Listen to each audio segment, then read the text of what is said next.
Hey, this is Adam Mitchell, and you're listening to the Shout It Out Loudcast with Tom and Zeus. Rock on.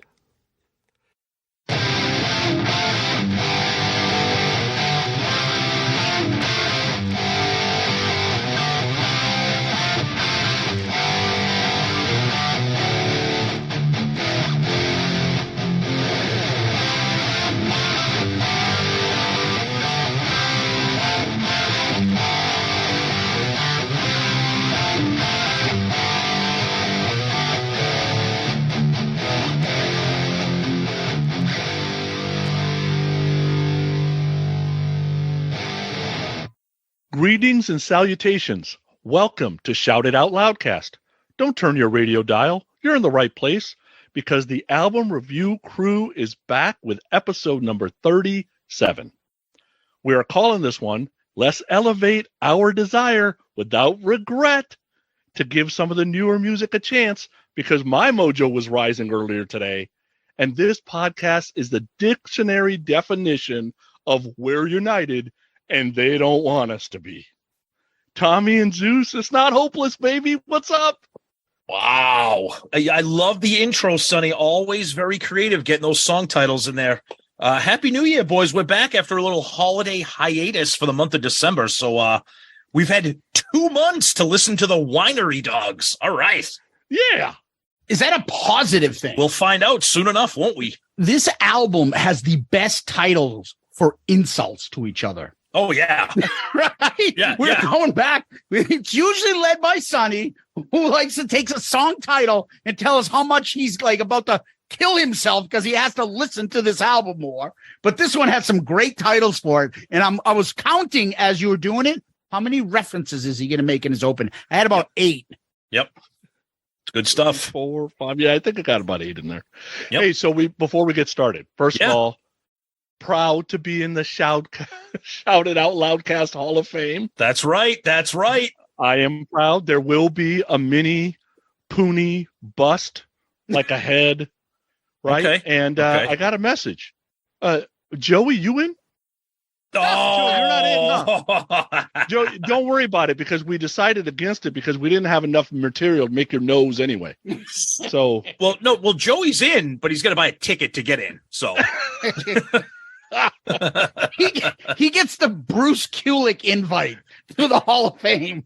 You can come with the band, but you're not part of the band induction. you can enjoy the catered affair, Joey. You're a +1.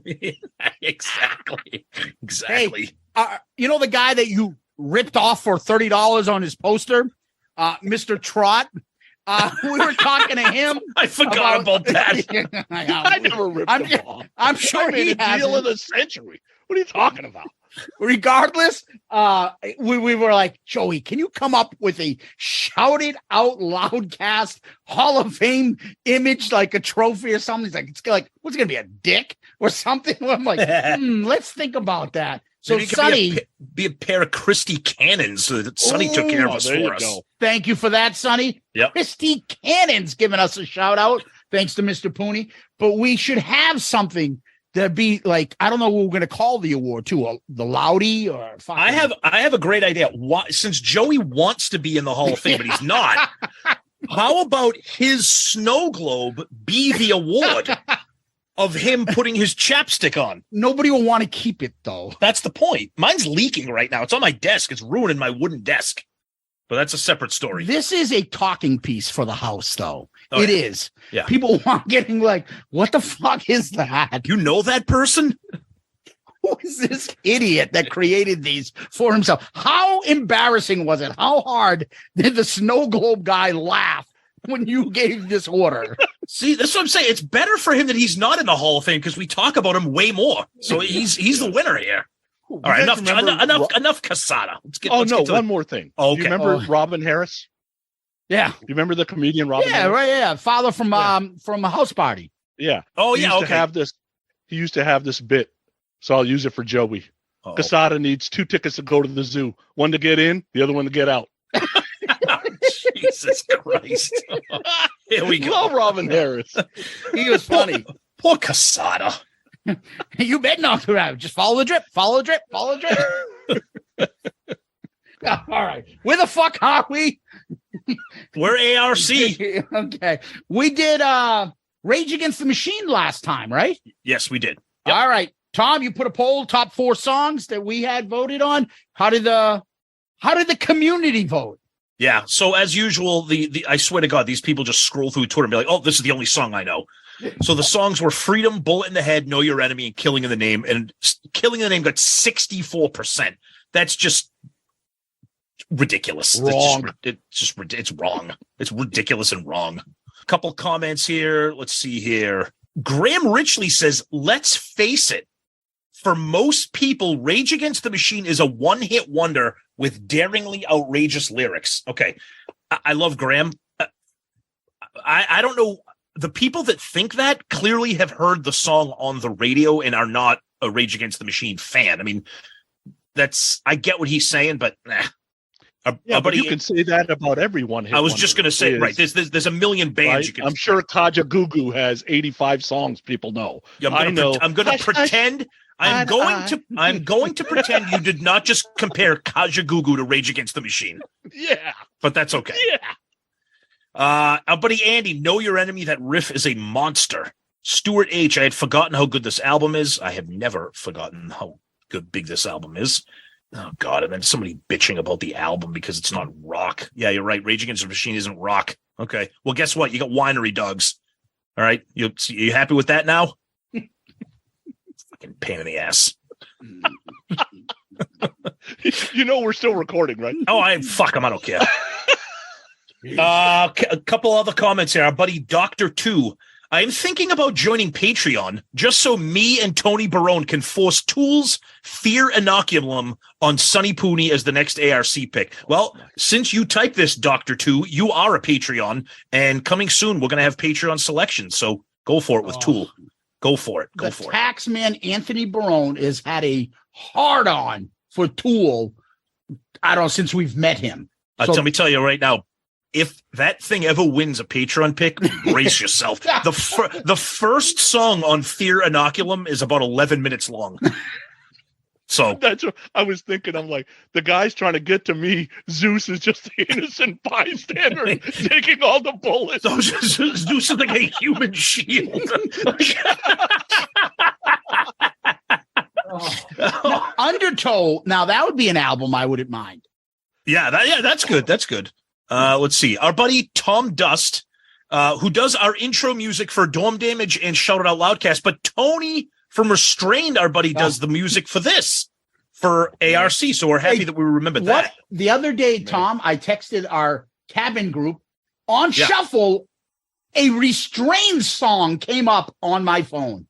Did you also text him how quickly you skipped it when it appeared? Nobody commented in the group. No one was like, "Oh, I like that." Everyone's just like whistling crickets. Everyone's like, "What's this band?" Oh, come on! Look what came up on Shuffle. And everyone's like, "Doo-doo-doo." Come on, we love Tony and Restrained. But our buddy Tom says, "Stone Cold Classic. This album has never left my rotation. Tom Morello, one of the most innovative guitar players ever." Yes, indeed. And our buddy Lovely Lance Lumley says, "I am still waiting for the Barry Manilow review." Dude, don't give Murph any ideas, please. Dude, I have Barry Manilow live on vinyl, the double LP. Don't beware. I'll make you listen to it. What's worse than a Barry Manilow? A Barry Manilow live album. Barry Manilow alive. Barry Manilow sings "Kiss Alive." You gotta lose your mind in Detroit, Rock City. Tom Jones did that shit with a bunch of songs. You remember that? I just remember he did Prince's, what do you call it? Song. Oh, no, remember? wait. It wasn't Tom. It was Pat Boone. Pat Boone. Yeah, he did like a metal cover album. Yeah. Oh, not good.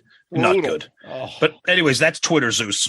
All right, boys. Before I move on and talk about the stuff from the Book of Face, I believe, if I'm not mistaken, Restrained has a new album that is going to be released. Really? Because I got 5 copies of it. So it has been released. Oh boy. Yeah, it has been released. What's the name of the album? I don't know. Can you look at one of the 5 copies that you have? Oh, wait, you lift up your drink because I know you're using him as a coaster.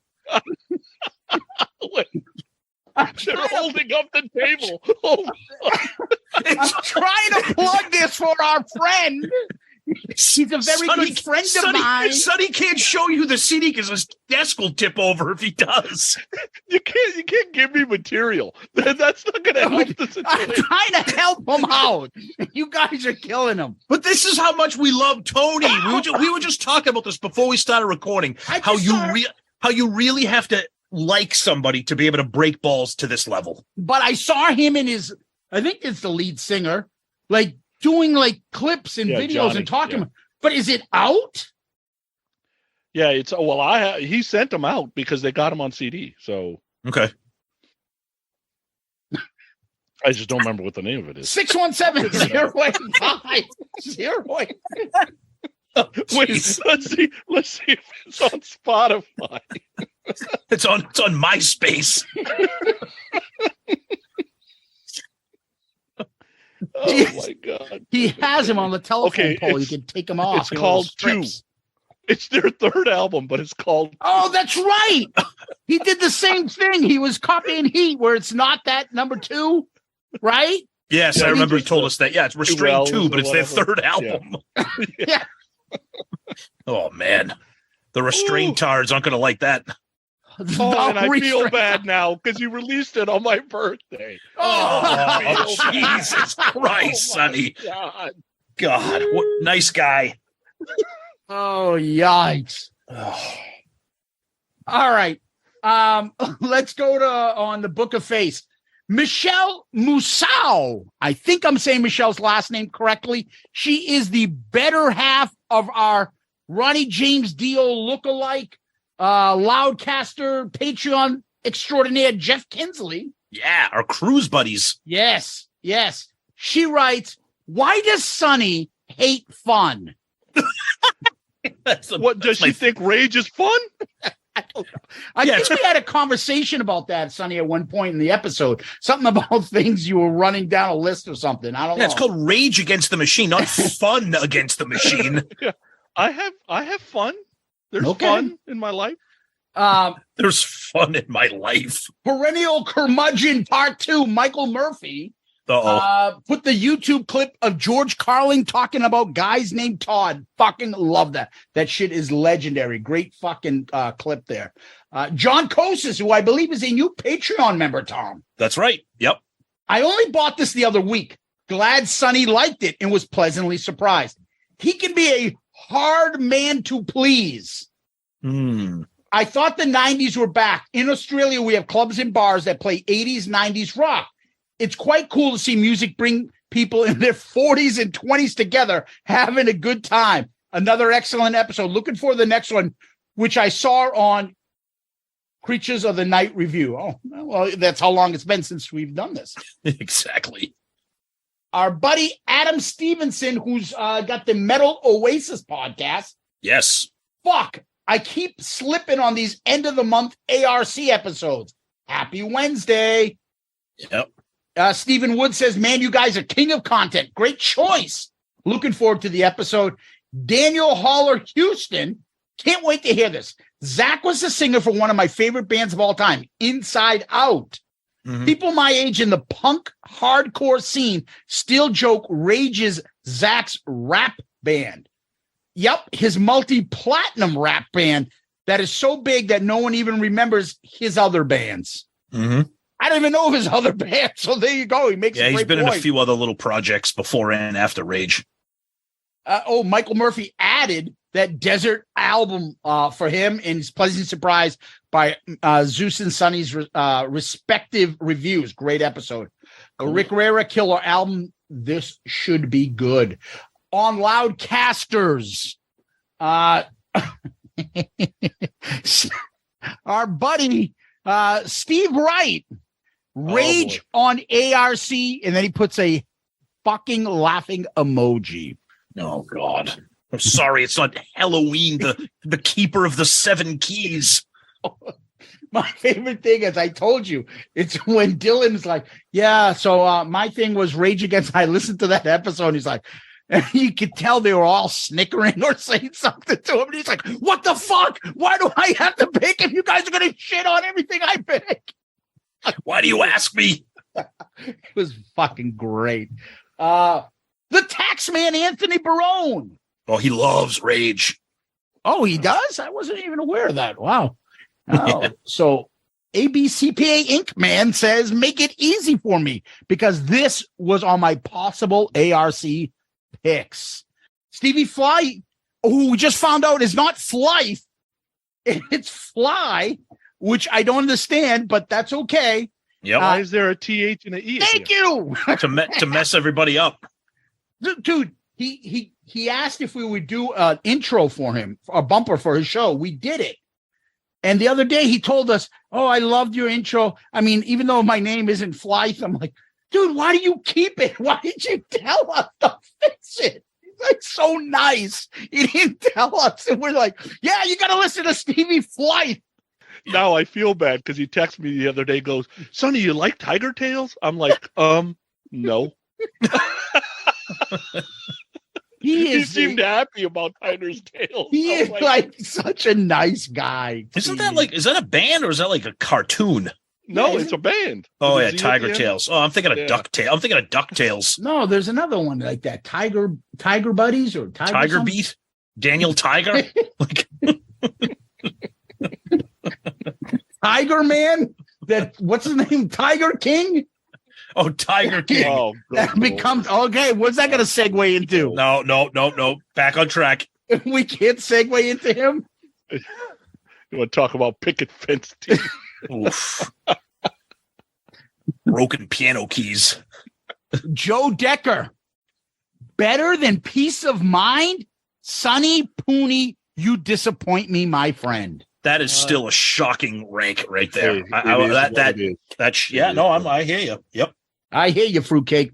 Over on our Instagram page, Radio Chaos says, I'm in the middle politically, but this album spoke to me in a way no other ever has.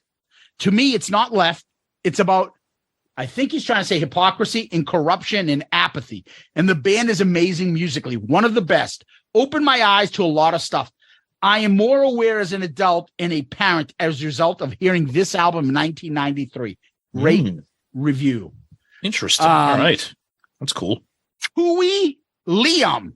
Listening to this one in the gym this morning, and I messed up while doing my tricep presses when I heard Zeus burp while reading my Rush comment. Thanks.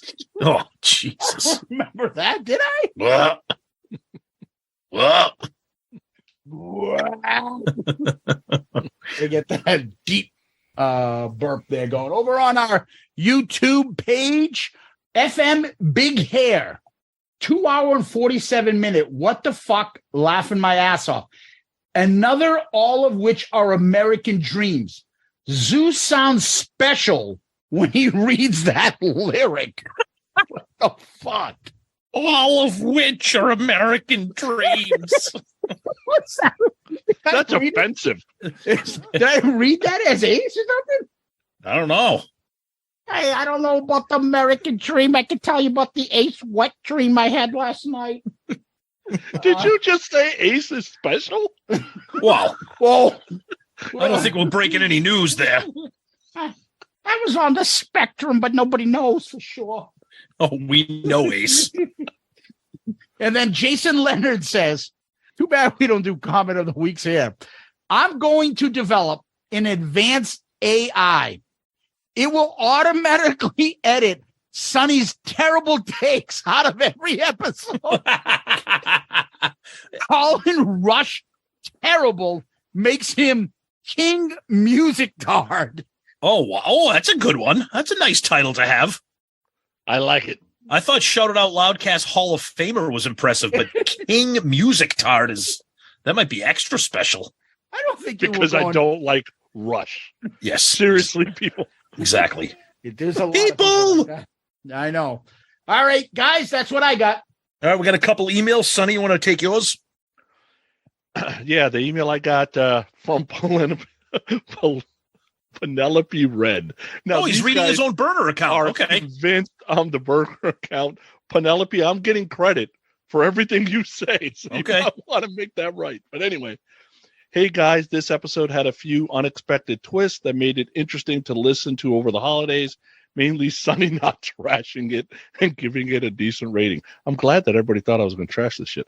Now, if there's any interest in keeping this R theme going, I'll leave you 4 options. REO Speedwagon, no thanks. Rough Cut. Dude, anything, 2 T's, come on, dude, Yeah, done. Rick Springfield, okay, you got me there. Rose Tattoo, really? I never even heard of that. Choose wisely, bye for now, and whatever Pred 84 means. I don't know what Pred 84 means. Okay. All right. Well, I would love to do a Rick Springfield album. I'm not Rick kidding. Springfield. I know like 4 songs of his. I bet you know more than 4. Oh my God. I bet you know more I than know 4. about 4 songs of his. I don't know when he's. I remember the albums with the little dog thing. Working class hero, working class dog, or working class hero, whatever it is. Something Yeah, like that. His greatest hits are all like killer tunes. Yeah, but that's a greatest hits. And I never realized, I never realized, because you always think of him as like an 80s pop guy. I never realized how well respected he is as a guitar player until I saw him. Until I saw him in an issue of Guitar World. I was like, holy shit! And like. But he's got a lot of rock in his music for sure. Yeah, no, I agree. He was banging fat nurses on General Hospital in the 80s. He's still a handsome man. But all right, well, one other email here for our buddy Mike H. Dateline 1992. Friends and I are attending a Drivin' and Cryin' concert. First of all, I got to stop you right there. Drivin' and Cryin'. That might be. I'm telling you, Murph keeps pushing me to do Fly Me Courageous on here. It might be coming sooner than later. Friends and I are attending a Drivin' and Cryin' concert at the famous Limelight in New York City. Between bands, the PA is playing music just like every other show anywhere and everywhere else, but this time the song was Killing in the Name of. I'll proudly admit that I am a sucker for the F word in lyrics, and the more aggressively it's used, the more I'm sucking for it. I was instantly floored, and I needed to find out right then and there who this was and buy it ASAP. One problem, there was no internet. Not just there, but anywhere. It was still a wet dream as far as public consumption was concerned. I eventually found out who it was and bought it. Grabbed a hold of me like no other music had in quite a while. I fell in love with it. Checked off a ton of boxes for me. Swearing, angry, rebellious, and innovative. Tom Morello was making noises with a guitar that I had never heard, and Zach was pissed off and letting you know about it. This band made me dig into history to find out what the fuck they were talking about, the same way Iron Maiden did in the 80s. I loved everything about it.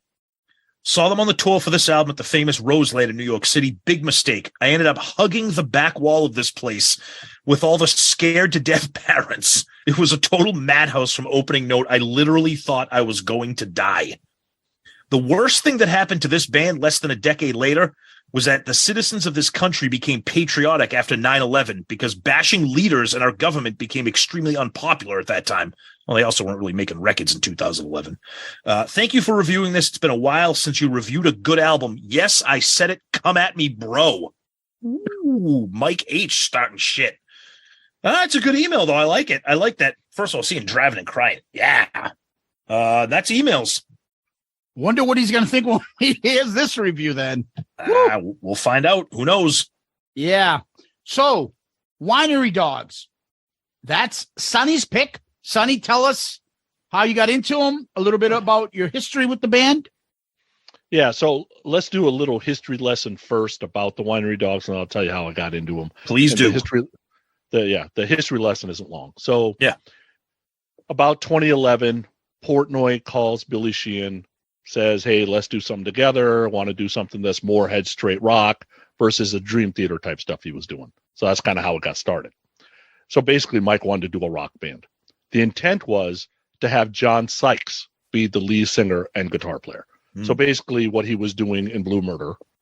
But John, according to John, had scheduling issues. I'll tell you, they dodged a major bullet there because I love John Sykes and what he did in Whitesnake, but I own all his solo stuff, and he's kind of like John Norum. There's just something missing in the solo stuff that's just not as catchy as the stuff John Norum did with Europe or Sykes did with Whitesnake. So I don't know if it would have worked anyway. So I guess they were talking to Eddie Trunk about it, and Trunk suggests that they should have reached out to Richie. And Billy's like doing that thing on, when you hit yourself in the head, kind of like, oh my God, I didn't even think about Richie. And he had worked with Richie and Mr. Big, so he already knew Richie. So they get together, and that's kind of how they got started. Now, what's funny is the interview cycle starts after the album comes out. And every time Billy asks how you guys got together, Billy would keep saying, someone recommended Richie. I think Billy had forgotten who had recommended Richie. Okay, so it wasn't like a purposeful omission of any. No, okay. People just, hey, how'd you get together? Well, someone mentioned Richie, and I'm like, oh yeah, why didn't I think about that? Okay. I think Billy was just being Billy. Yeah. But I thought it was interesting because I had seen several interviews that were that way. Now, if you don't know anything about Billy, played bass for Steve Vai, with Steve Vai in the David Lee Roth band. He was in his own band called Talus, and obviously he's the bass player. Mike Portnoy, former member of Dream Theater. Portnoy's in like 10 different bands. In his band called Flying Colors, and he likes all kinds of stuff. So I think he jumps into a lot of different stuff. And Homie is obviously uber talented. And then Richie Kotzen, he's been in Poison, been in Mr. Big. He's got a bunch of stuff solo, many, many, many albums. And it comes out in this because a lot of the influence that's here in the songwriting, Billy and Mike are really kind of bringing the rock influence. And Richie is a Prince fan, Stanley Clarke, Hall & Oates, loves the Blue Eyed Soul, loves the R&B, and loves the 60s. So that's why you kind of got the groove coming in. How I kind of came about the album, there was rumors that our supergroup was getting together. I was already a huge Kotzen fan, huge Billy Sheehan fan. I loved Mr. Big, so there's no reason for me to hate on this stuff. Didn't know a damn thing about Portnoy because I never really liked any of the Dream Theater stuff I heard. It wasn't my bag anyway. So I kind of knew what to expect because the drummer's not going to kind of drive the songwriting anyway. And figured I would love it. I always loved Eric Martin, still do to this day. But hearing Eric Martin and Richie Kotzen sing leads on some of the Mr. Big stuff alternating, I always knew that Richie was going to end up doing his solo stuff because the guy's too good, right? And when you go back and listen to the Native Tongue Poison album, listen for the backing vocals, and you forget Bret Michaels exists. And then you start thinking, you're like, why the hell isn't the backing guy singing this stuff? Like, why is this other guy singing? And that's because Richie's getting in there late, right? So that's the first time I had ever heard Richie. So you kind of, these guys, think about, I'm seeing Billy in 86 with David Lee Roth. I don't know anything about Portnoy. I've known who Richie Kotzen is since basically the early 90s. And now we're at 2011, and these guys are going to be in the supergroup. I was all in. So that's kind of how I got into it. Yeah, for me, so I knew about the name The Winery Dogs because I've always been a follower of Eddie Trunk from that metal show and his radio show Sirius XM. So every time I think of The Winery Dogs, I'm like, oh, that's the band that Eddie Trunk was involved in getting together. Never really listened to their music too much, primarily because I didn't really know who Richie Kotzen was. I knew the name. That was about it. I knew Mike Portnoy, loved him. Arguably right now, probably the greatest living rock drummer right now. I mean, people would get into that discussion. That's a whole separate discussion. But so I knew Mike Portnoy because I liked some Dream Theater stuff. I knew Billy Sheehan because he had been around, arguably one of the greatest living bass players. So you put those two guys together right there, you're going to be hitting something out of the park. And I'll be completely honest with you, Sonny, we talked about this. Never really heard Richie Kotzen until the last night of the Kiss Cruise. Me and Tony went up to the Spinnaker. It was the final show of the final night of the cruise. And I'm like, I'm here. I got to see what it's all about. Fell in love immediately. I had no idea what kind of vocalist he was. I had no idea that he was a bluesy guy that could also kick ass and rock when he wanted to. No idea. And even so the cruise was at the beginning of November. You picked this album right when we did Rage Against the Machine. It was at the end of November. So the timing for me personally was like perfect. I'm like, this is great because I'm starting to get into Richie Kotzen solo stuff. But yeah, I never gave a chance for this album but it's weird that I didn't, because it kind of it checks off everything, and especially me with the vocals. I'm like, why would the vocals keep me away from checking out a band? But it was. I mean, I'm thrilled that you picked this album. Obviously, we'll get into why I'm thrilled with that. But yeah, that's kind of how I know about the band.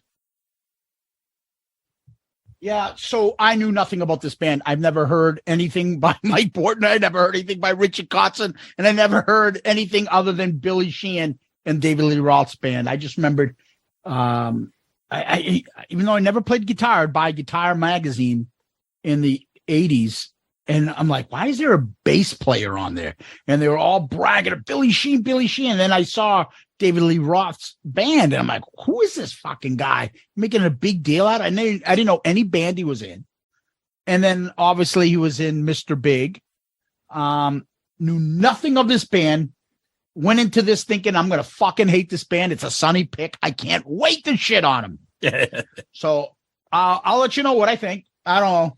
I have no expectations. I had no idea what this is. You know, the only impression I have is Portnoy seems like a hard rock drummer. Billy Sheehan, in my mind, is David Lee Roth, and Richie Kotzen was in Poison.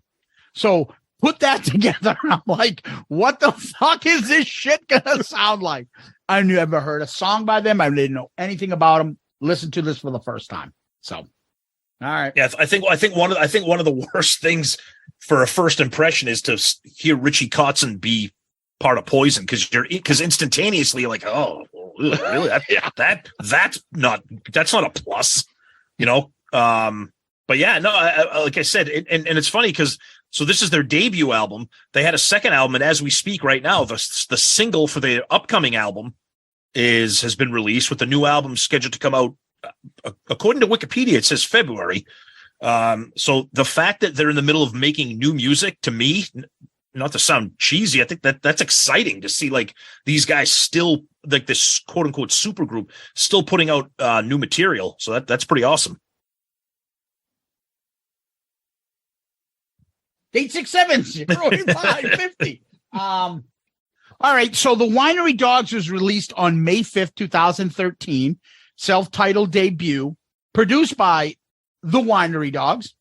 It made it to number 27 on Billboard's 200 album chart, number 5 in top rock albums, number 3 alternative albums, and number 4 on independent albums. Supergroup called. I mean, basically, I think it's almost like the definition, right? Pretty much. Yeah. And the album, I don't have album sales on. There's not much information on this, but that's what I've got so far. Yeah. So Wikipedia says the album has only sold, this is as of 2015, so you're talking 7.5 years ago. It only sold 58,000 copies, which that's crazy. It reaches number 27 on the Billboard 200, but only sells 58,000. But whatever. And there's an interesting description. So listening to this album, I'm like, yeah, okay, I kind of see that. So a music reviewer will compare the album to blues rock bands such as Cream or Zeppelin, and modern hard rock bands like Soundgarden, Blackstone Cherry, and Velvet Revolver. So when you hear that, you're like, oh shit, that's like you're checking off a ton of different boxes there. We'll get into what we think of those kind of comparisons when we review the album, but I think right off the bat, it's interesting. Yeah. I didn't know. Again, I had no idea what I was going to hear. Okay? Me neither. And this album came out in 2013. Music was a little bit different then. Yep. It's a little bit more of a revival now in the 20s, but we'll get into that. Album cover. Anybody want to talk about it? Yeah, I kind of like, the simple logo. Kind of looks like it's almost like putting a drink down on a table without a coaster. It's kind of like those kind of circles, right? Yeah, leaving the ring there, the wine. Yeah, and don't know if the intent is blood or red paint, since it's red. I love the paw as the O. Yes. But this picture is basically, we're about to go to lunch. Hey, that's a cool background. Wait, take a picture. We're going to use that for the photo shoot. Right? That's all. These guys are going to lunch right now. That's about it. Yeah, I think I love the color scheme, like that yellowish brown. It's like an old Western. It's like an old Western newspaper, I think. Yeah. That's supposed to give the illusion of this is old school rock. Yeah. I mean, Portnoy looks like an absolute badass. Richie Kotzen looks like a homeless man. And Billy Sheehan looks like their parole officer. Yeah, he looks like their parole officer. So right there, you're like, wow, Kotzen and Portnoy look like total badasses. And like you said, Billy Sheehan is like, why am I here? So it's kind of a standard shot, but at least they put a little art in there, like you said, with the wine stains and the logo with the paw and, a cool color scheme and stuff. So, yeah. Yeah, for me, I look at this and you're right. An old car dealership guy is in the middle trying to sell cars. And the other guy looks like, who is that actor that was in, who got the shit kicked out of him, that was in Dazed and Confused, and he was in Saving Private Ryan. And I think he was in Friends for a little bit. He was like going to be like, what's his name's roommate? What's that actor's name? Got the shit kicked out of him in Dazed and Confused. Yeah, remember? He got the shit. He challenged the tough guy. The guy embarrassed him in front of the redheaded girl. He's friends with the redheaded girl and the other guy. Oh, yeah. That guy. And he was in Friends. Yes. And he was in Saving Private Ryan. He got the German guy fucking stabbed him real close. A fucking horrible death scene. Yep. That's who Richie Kotzen looks like with a beard. That skinny guy. and then skinny Silent Bob on the right. And then the car dealership guy. I think it's a fucking fun picture. It's interesting. It's like people watching. What does this guy look like? Yeah, exactly. Yep. So the logo on the inside. So you guys, I don't know if you have this logo, but in the vinyl, no, there's a dog logo too with the three dogs. Yes, with all three as dogs. Yes, that is a bitchin' logo right there. Hold on a second, Sonny Pooney, you have this vinyl? Yeah. Do you have any idea what that goes for on Discogs or eBay? I have 3 copies of it. Okay, well, we're gonna have to set up a deal when we're done with this recording. Is it that expensive, really? I will tell you right now. I have been searching for this. Okay, I'm gonna go on Disc because Discogs is a lot better sometimes than. Oh wait, I don't have 3 copies of this. I have 3 copies of Hot Streak. Okay, but I do have a copy of this one. Yeah. Yeah. Right now, vinyl. Right now, the cheapest on Discogs, 4 copies available. The cheapest one is from Canada, $125. Really? Yep. Wow. And all the other ones are from overseas, and they go for over $150. Wow. Does it have the same songs on it? So the fact that Sonny Pooney stole your line, Sonny. I stole your line. The fact that Sonny Pooney has multiple copies, you can deduct that from my fantasy football winnings and send me a copy of that. Oh, I forgot. You owe me money on a bet. We'll talk about later. Oh, is that the Julio Jones? Is that the Julio Jones bet? Oh yeah, I'll be working up that money. All right, okay. Neither is Brother Jones. That'll be on the sidecast. All righty. So, ready to get into the tracks? Let's do it. First track. All right, so we're going to start with Elevate. And when you got the talent that you got in this band, there's no stupid intros. You just kind of get into it. 19 seconds in, you hear the vocals. And as soon as you hear Kotzen's voice, if you have never heard Richie Kotzen sing and you are a Soundgarden fan, immediately the comparisons go with Chris Cornell. There was people talking about him being in Soundgarden. And I remember, I think Richie was on an interview saying, "Are you guys fucking crazy? I'm not replacing Chris Cornell in Soundgarden. I'll do some tribute shit if you want me to, but that's it." And what's interesting about Richie is he started as not a pseudo guitar god. They were trying to make him a guitar god. The first 2 albums are all instrumentals because his voice didn't really fit the music that was being popular in the late 80s. Mm-hmm. And I think he saw his voice going, well, I can't sing like the guy in Tiger Tales or Poison or Trickster or whatever. So I guess I'm not going to be able to sing. Yeah. I guess I'm not going to be. That's a good thing. Yeah. So I guess I'm not going to be able to be a lead singer, right? And he's closer to your guy. He's between us in ages. So he got to feel hair metal and grunge at the same time. Yep. And I think he saw grunge as hey, but I can do that. I can do that peppier because it's got some soul in it. Mm-hmm. Right. And that's kind of where he landed anyway. But so you hear his voice right away, which is great. I love the little bass slide note you get right before each verse starts. I mean, there is earworms all over this thing. Cymbal accents are perfect. I love that after the second verse, you get like this bass solo, then you get like a few jangly guitar accents, and you get Portnoy going off. So what ends up happening with this type of stuff is the critics, whether it's the critics or the fans are really trying hard not to like Winery Dogs. What you'll hear most common is they show off too much.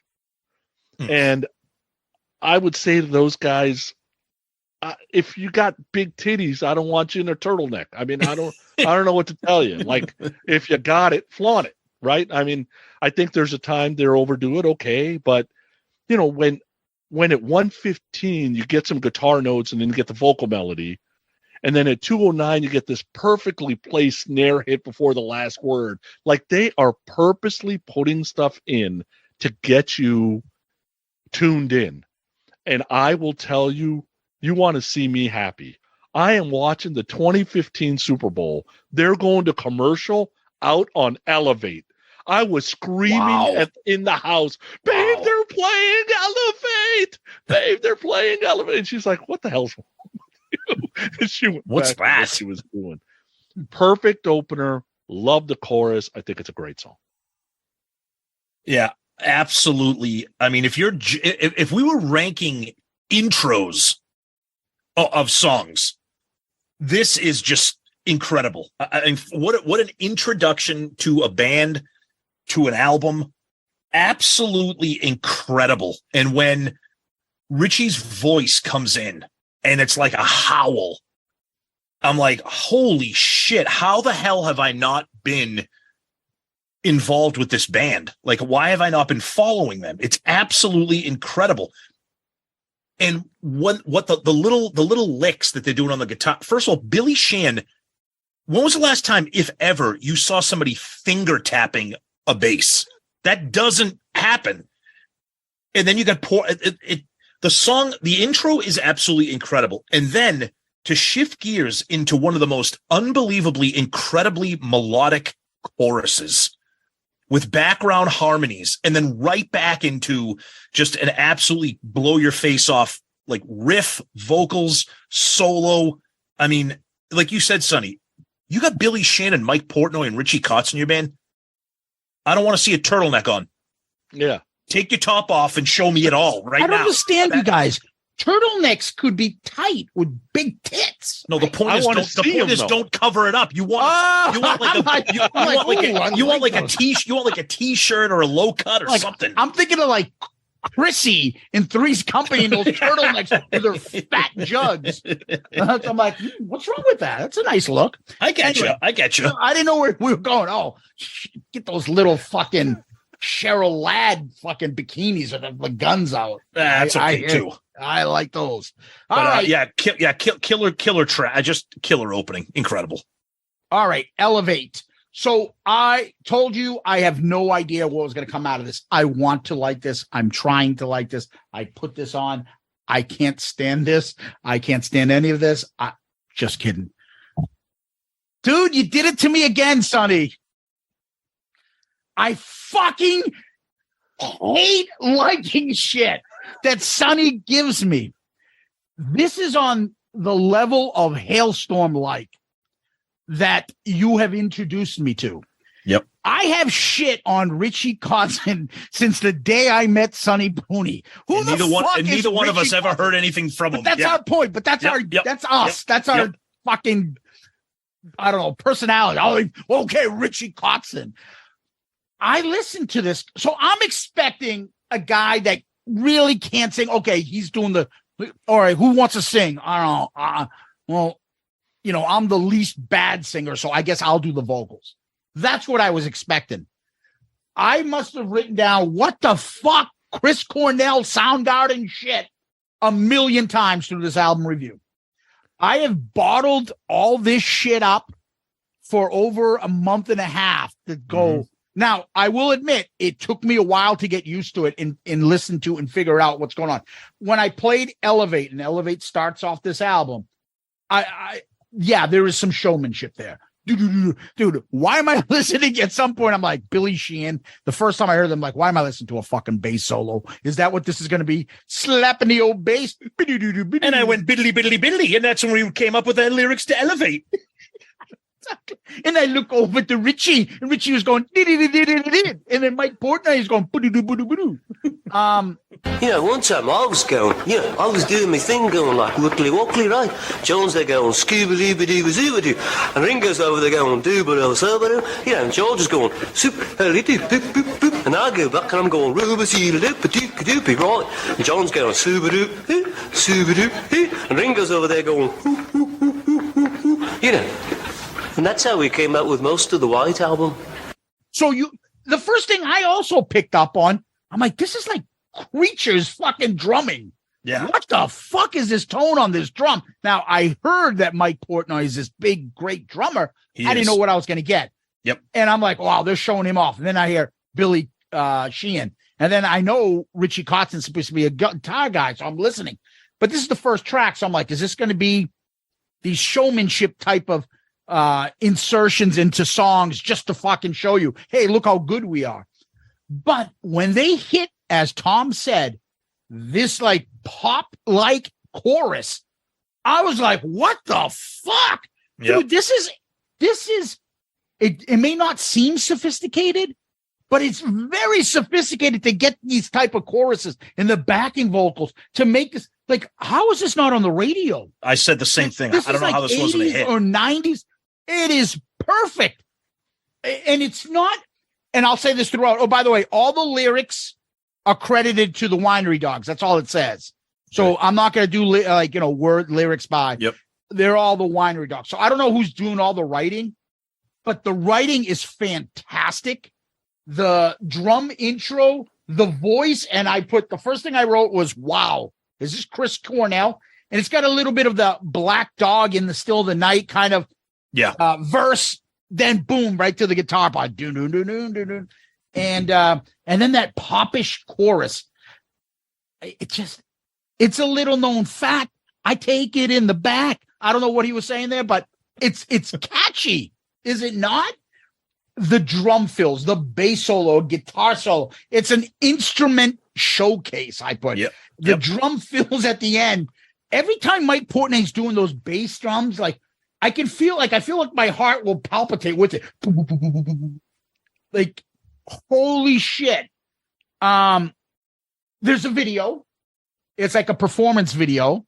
Yep. Nothing takes away from the song. It's pretty decent looking at, black and white, them playing the song. You can kind of see. And then what I picked up on the most, though, is Billy's backing vocals. Yes. I didn't know of him as this great backing vocalist, but wow, he does a great job.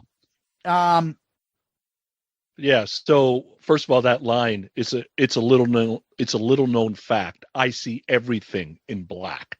No, I know. So yeah. So what happens with a lot of Richie stuff, and we'll get to it a little bit too, is I can tell exactly when he's a major songwriter in the lyrics.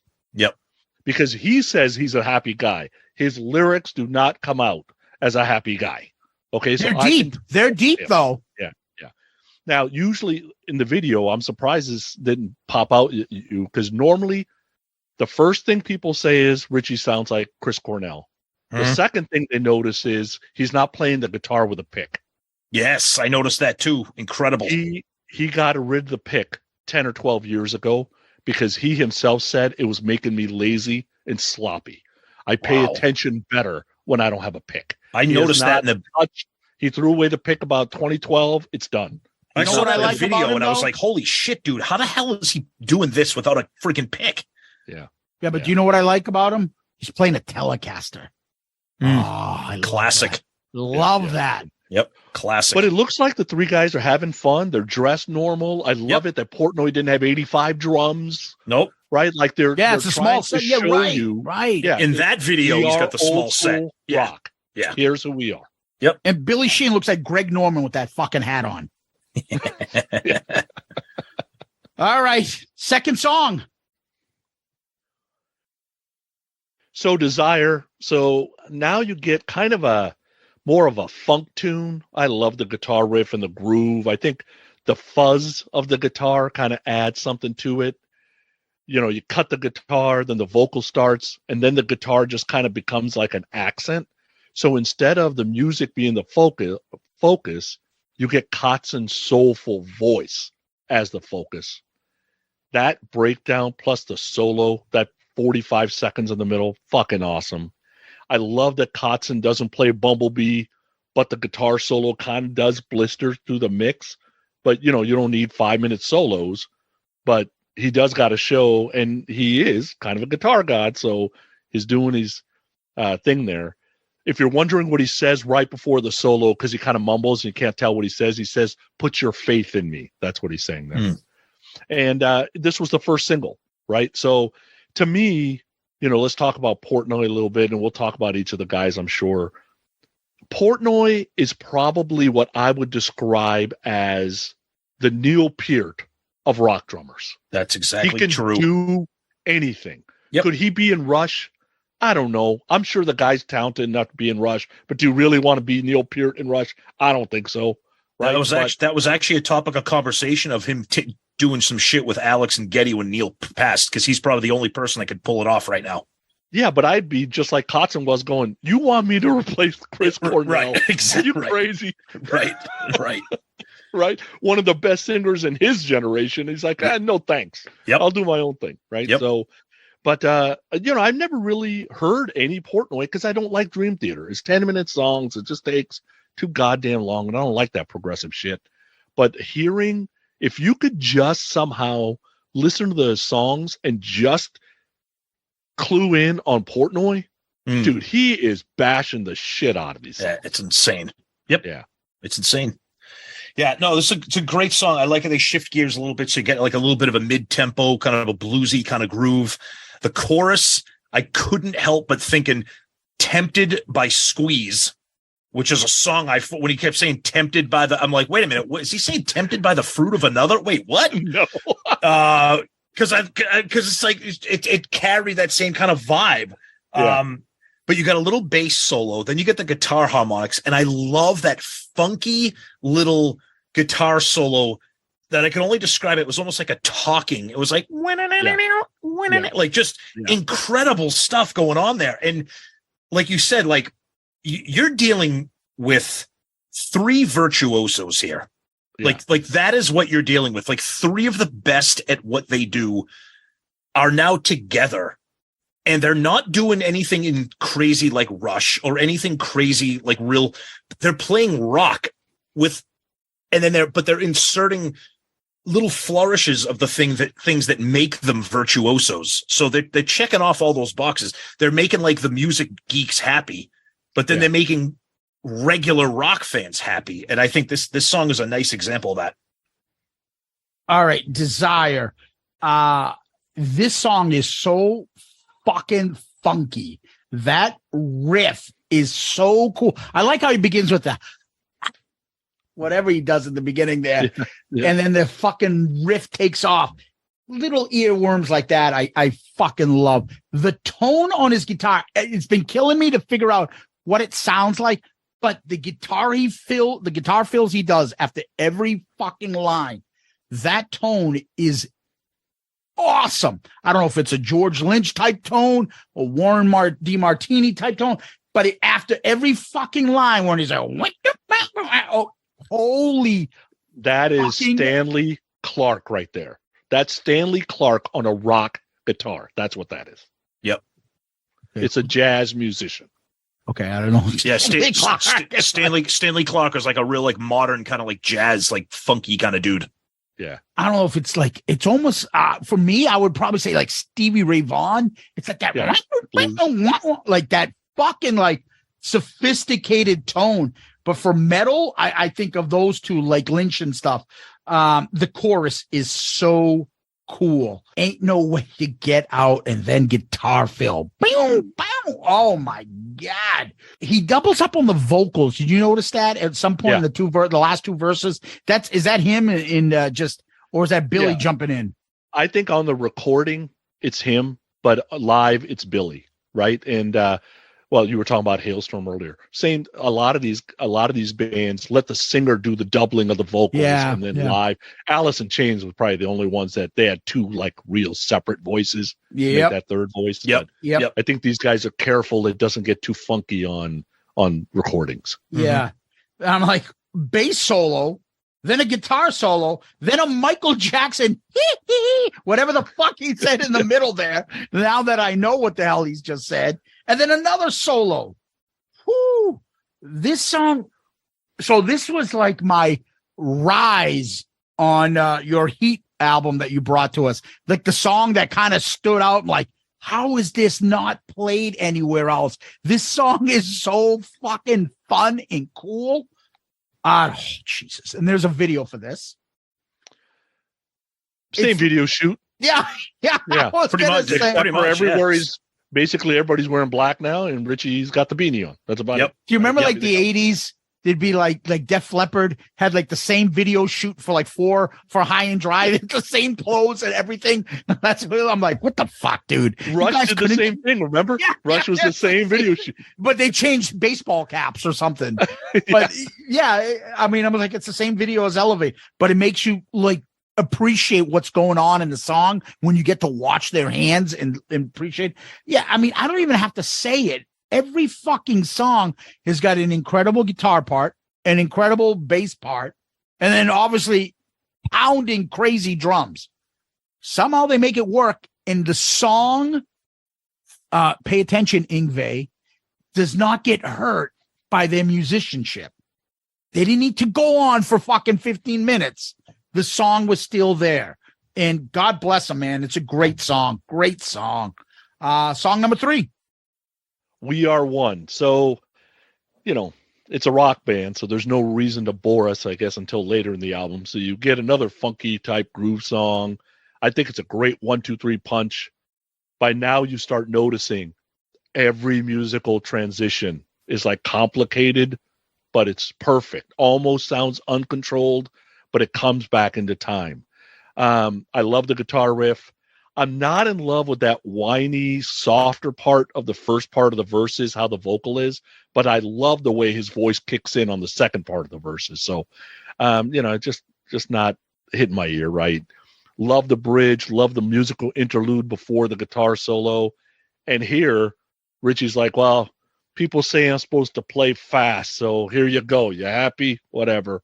So the chorus is written to be radio friendly, overall good song. All that being said, if this is supposed to be We Are One, rise up against the man, go get yours, this ain't exactly Rage. This ain't getting played at rallies. So We Are One if we're at home. I don't know if we are one and like the rally down the street. But I like the song. Yeah, this is like, We Are One in my recliner, though, so I'll get back to you on that. It starts off very like alternative. Like this is when I start to feel like some kind of grungy kind of feel to it a little bit. It's got a great bridge, but I'm noticing for me a little bit of a trend here where they're kind of struggling to nail the chorus here. Not digging what's going on with the chorus. The bridge is cool. The chorus is like, I don't know if it's Richie's vocal tone or if it's just the vibe of the chorus itself, or it could be the lyrics. Like you said, we are one. I'm like, I don't know. Are you? Because and they don't want us to be. Yeah, you might not be. Yeah. Incredible guitar work and solo. It's almost like it's more than just a solo. And the other thing too, Fight the Power. Leave that up to Chuck D and Public Enemy. Leave the Fight the Power to Public Enemy, Richie. Stand up and fight the power. And I'm gonna go back to my chair. See you guys later, because like it just you're not doing it. You weigh 110 pounds. You ain't fighting. You're not fighting the power. Okay, but musically speaking, yeah. But this is the first one. I'm like, there's a couple things that aren't working here, kind of vocally and vibe wise for me. We Are One. I wrote 5 seconds into the song, I bet you Tom likes this better than the Kiss version. Yeah, well, absolutely, not even close. Yeah, right? But I like this better than the Kiss version before I heard it. Yeah, I was like, my mind went right to the Kiss song. Of course. But it does sound like the hoping. I'm like, it sounds like a little bit like jungle. Like, okay, yeah. Right? Souls, in the beginning? Okay. Yeah. So I started writing down, and this is my list of bands that I feel like this album sounds like. A bunch of them, different ones. At some point, I got Bad Company, Free, Soundgarden, Gin Blossom, Allman Brothers, Black Crowes, Skid Row, Stone Temple Pilots. Obviously, Soundgarden the most because of his voice. There are different things. In other parts, I even have Mr. Mister in one song. Yep. There is so much shit going on. They have so many different styles, but it works. It's not, we don't know what we are, so here's this. Okay, we should do a blues number. Or like Gene, exactly. like album, let's cut a ballad. Check. Let's do a hip-hop song in the middle of Paralyzed. No, Gene, let's not. But there's so many influences, so many different types of songs. This We Are One is just another example of it. The drum fills again. The second chorus is just Portnoy's just killing it on this. The solo from the 3-minute mark on is awesome. Mm-hmm. I fucking love this solo specifically because I think the solo is better than the song itself. But the song is still good, but the solo is better than the whole song. The ending with the foot on your neck makes you feel like you're defeated. I don't know. I'm not singing the melody. I'm not saying the melody correctly, but it's fucking great. The bass drums by Portnoy at the end is making my heart pound. I feel like I'm going to have a heart attack. Mm-hmm. And you can hear it so loud. Holy shit. Yeah. The solo and then the end part. I like the song. Let's go to the fourth track. I'm No Angel. So Zeus mentioned earlier, everything is credited to the Winery Dogs. And I'll tell you that I'm a big enough Richie Kotzen fan where I can tell you where it's 100% Richie, and I can tell you where it's basically 0% Richie. This is 2/3. This is what you get on Richie's solo stuff. You get emotion, you get this smooth vocal that has a pain to it, and then the guitar riff that matches the pain too. Like hit the right notes to make you kind of feel that you're sad or feel that you're upset or feel that you're sorry, right? I've said it before, Hailstorm, pulling shit out of my personal journal. Dude, I have basically said every one of these words to my beautiful wife of 28 years. I've said every one. This is straight out of my fucking journal. You add a watt to it that's heavy, fits a song so well. It's all about kind of this, why in the fuck are you with me when you shouldn't be? I could imagine singing this top of my lungs, fucking hammered by myself at home, right? Just crying as I'm singing. Oh my God, dude. This, and as you can notice, there's not as much showing off on this song, right? So Mike and Billy get it when it's like, let him do his thing here. I think we'll kind of stay out of this. We'll put in pepper little things here and there, but yeah, you got this one. We'll just go mid-tempo, and I think you got this one.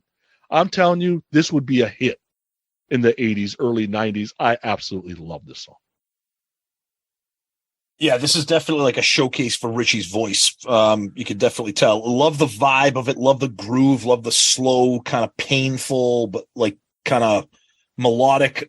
Again, the only problem I have here is the chorus is just a little, I don't know. The chorus there's something a little bit off with some of it. I mean, I like the song. Richie's voice is incredible in this. And I do like the really slow, kind of melancholy type of groove to it, but the chorus is a little bit But I do like how you said how Billy and Mike know to pull back and be like, okay, this is not our song right now. Let's do what we need to do and give Richie the spotlight here. I'm no angel. So he talks about his mojo rising. And I think of the Elvis song. I got my mojo working, but it just won't work on you. And then you get the jumpsuit going. I got my mojo. It's such a fucking Southern word, this mojo. Remember Mojo Nixon? See, all I think of Mojo Rise is Jim Morrison when he says Mr. Mojo Rising. Yeah. No, that's literally that's literally the only thing I thought of when he said my mojo rising. I think of those Elvis 70s concerts, and he's got the jumpsuit on, and it's such a Southern mojo. And then Mojo Nixon, the guy used to do, he was on MTV in the early 80s all the time. He was a Southern guy, and he was in Great Balls of Fire, I believe, the movie there. Anyways, very bluesy, very, ooh. A lot of like smoldering type of, very Cornell-like vocals. I like the bridge. Don't you think you'd learn by now? I think that, and then quick solo. I don't dislike this song. It doesn't move me compared to everything else on this album. Yeah. So again, it reminds me, I'll say, not as musically, but just my feeling of it. It's like the Peter Criss album when we did Tom. Like, yeah, I don't mind. What's the song, Peter Criss? Kiss the Girl Goodbye? Yeah, like I don't mind like Kiss the Girl Goodbye and stuff, but like I'm not looking for it. If it's there, I'll listen to it. Same thing with this. I don't mind this song. It doesn't move me or like the other songs on this. So it makes me scared a little bit when Sonny's like, this is Richie Kotzen solo shit. So then I'm going to say that I'll probably stick with him in Winery Dog stuff. Now, mind you might tell me another part is Richie Kotzen, and I'll tell you it's fucking brilliant. But he's still on a roll. The song's pretty good. So, and before we go to the other side, there's a video which is finally something a little different. A little. Yeah, so you got them playing poolside, and they got like this dramatized video where in the end, like the man is cheating on his woman. So the video's good. It fits the story of the lyric. It's a good balance of you see band and you see the drama. Mm-hmm. But did you see all of a sudden Mr. Portnoy had a color for a goatee? Was it purple or green, or was it a mixture? Yeah, he had the wrestler, the blue meanie, the stupid blue beard. And he also had his nice big giant drum kit that he didn't have in those other videos. Yeah, poolside. Yep. All I liked that the chick was hot, and I was like, hot. Yeah, and I'm like, and she's with some dork. And how is it that the dork cheats on her at the end? She walks in and he's like laying in bed with some other ugly chick passed out. Yep. Dude, you can do better. There's 3 guys on the album review crew talking about this video now. Yeah, you can do better than all 3 of us. Forget about the 3 guys that are poolside that have all the talent. You could do better than all 3 of us. And all the money. You come to us. And we'll shower you. We have no talent, no money. We'll shower you with all our podcast money. That boy's got talent. All right, now let's go to the other side. So the other side, we'll get back to the faster pace. I love that the instruments all come in one at a time. Love that the guitar melody is basically following the vocal melody. The pre-chorus is interesting. I guess that's Richie rapping. I'm not too sure about that. The chorus got a little bit of R&B, but then the verses are more rock. And I love that, like that little guitar solo transition into the second verse. Love it, like 142, where he goes, I don't even understand what I really mean. Lasts about 3 seconds, but both the bass and the guitar solo follow the vocal melody. And, you're throwing just a little light back and vocal at the time. So it's good earworms. In the end, though, song's probably about 2 minutes too long. I love it. I'm a fan. But, dude, for new fans, save that shit for the live show. Like, you don't need to put that at the end, because I think this is where people they're just showing off for the sake of showing off now. But just personal opinion. And this is why we have this show. I love that they added the 2 minutes. It's epic. We'll get to that. I just find it funny that Sonny really has a problem with song lengths. 20 seconds, 15 seconds. Indulge the artist. Really? Is 15 seconds going to ruin your whole day? Because the song went on. 15 wouldn't, but 2.5 minutes does. Size matters for Sonny. Okay. Size matters. So, all right. So we've recovered from the little slowdown song here. The band is absolutely ripping here. Just absolutely kicking ass. It's like they woke up from the nap that Richie made him take on the previous song.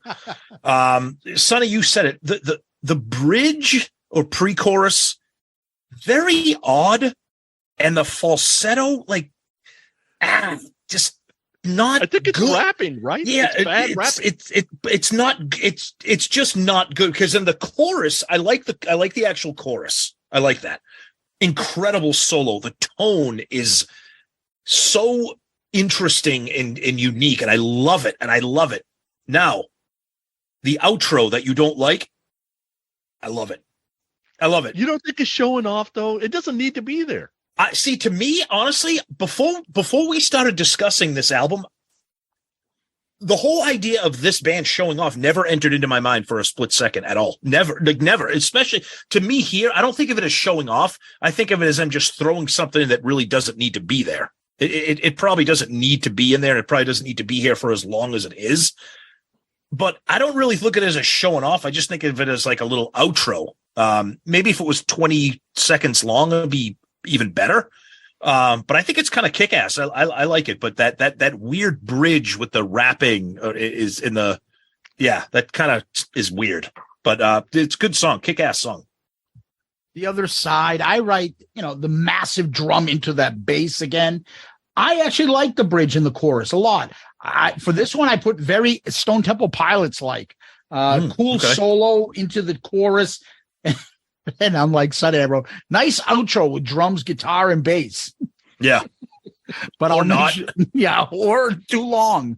But I think this is a pretty good song as well. All right, let's go to the next track. You Saved Me. Okay, let me start here. Mike, I love you. I have to start by saying, Mike Portnoy, I didn't know shit about you. I have become a huge fan listening to the Winery Dogs. I love you. But note to all rock bands, stop letting the drummer write lyrics if you're not Neil Peart. Super duper sappy. I'm sure it means a ton to Mike, and good for him. But this is what happens because Richie normally does not allow this. Normally, he writes lyrics that he's going to sing so he can put the emotion in right. And there's something about this song that just does not connect with me. I mean, it's a ballad. There's a cool start with the bass and the guitar's playing a cool melody. But I remember first hearing the vocal and I'm like, in the verses, I'm like, is that Richie singing or is that Mike singing? Everybody in that band swears it's Richie. It don't sound like Richie to me until it gets to the pre-chorus and the chorus. So the whole song, like the guitar solo is cool, but overall, the song's meh to me. You could have left the song off the record, in my opinion. There are much, much better ballads on this very album than this one. And I will end with, Mike, I love you. I'm a fan. But it just did not connect with me at all. Yeah, I definitely don't have a big of a problem as you do. See, I mean, some of the lyrics are a little bit corny, but I think the melody of the song itself is incredible. I like the way it kind of fades in with like that kind of the guitar harmonics there. I think the chorus, I think Richie's vocals, his tone sell the chorus. I think if anybody else sang this, it would be that much more cheesy.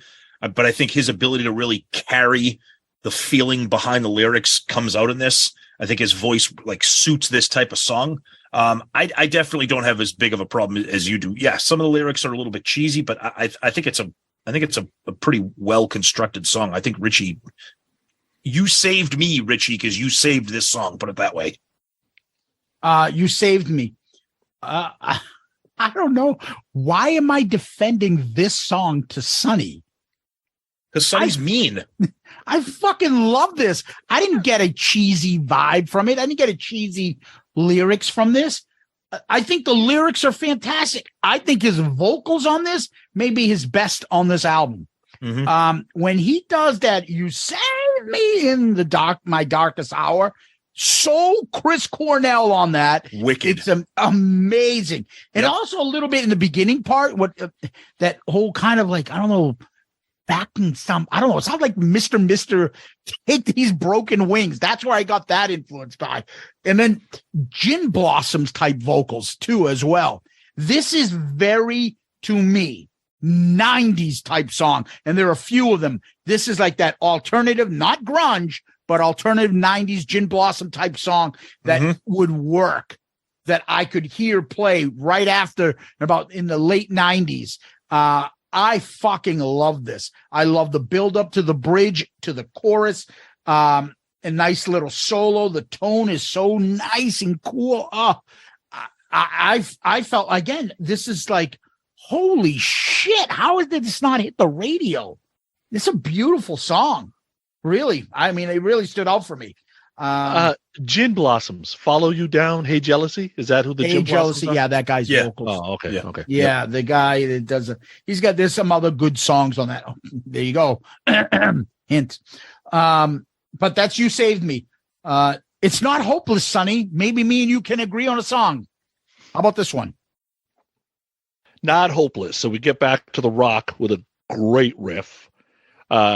What's cool about songs like Not Hopeless, especially, is knowing Richie music catalog so much. This is a song that my guess is 3 of them get in a room and this is magic. This is created from soup to nuts with the 3 guys just kind of throwing ideas around, and not bad for old school, get in a room and just start jamming. Song has a great pace. I love that bass solo right before the guitar joining in before the bridge, that whole breakdown thing. And you got to remember, Billy and Richie already had chemistry from Mr. Big. So these transitions and these runs that they do together shouldn't surprise anybody because they had done it for years already. Portnoy's going off the entire song, just unbelievably. The bass is basically going off all the time too.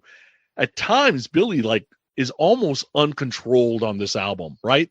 But then at times, he kind of brings it back to the pocket, so you just kind of go with it.